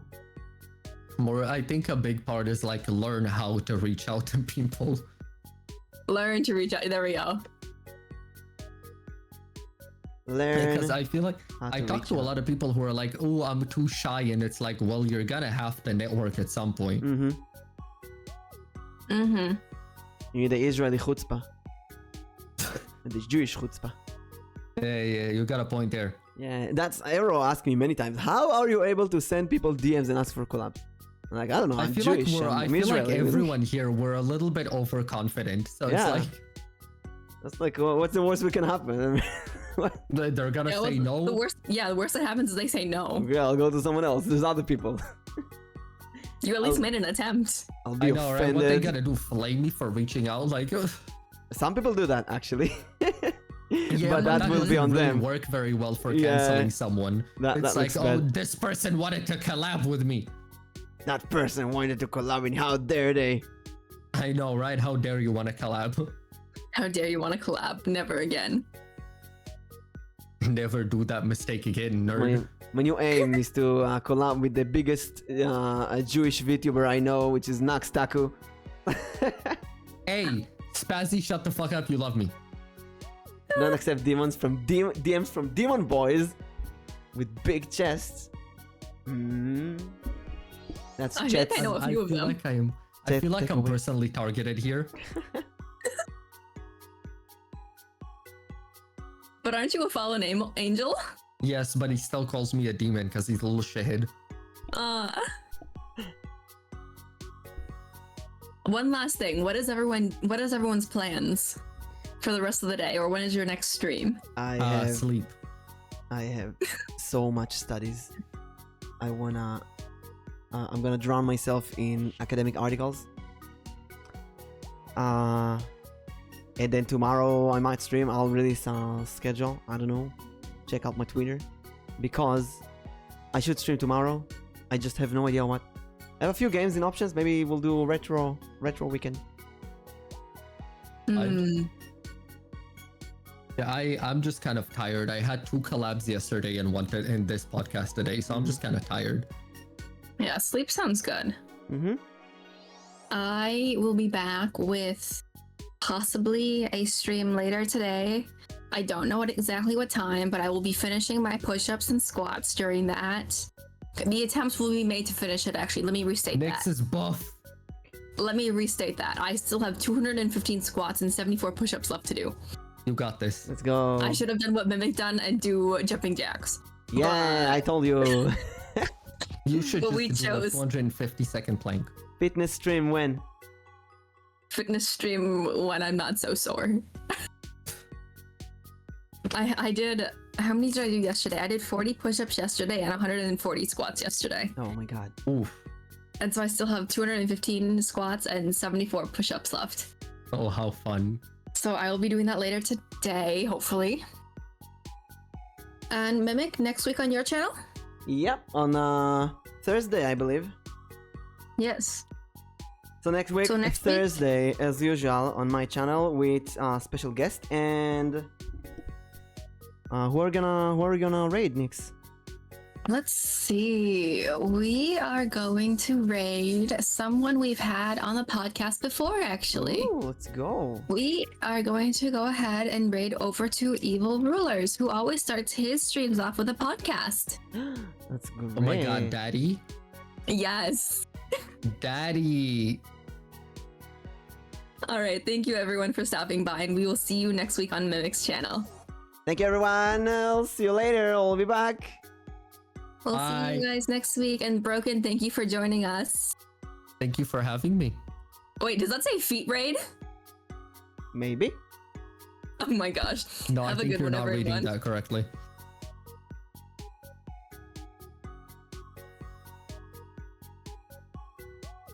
We are rated out.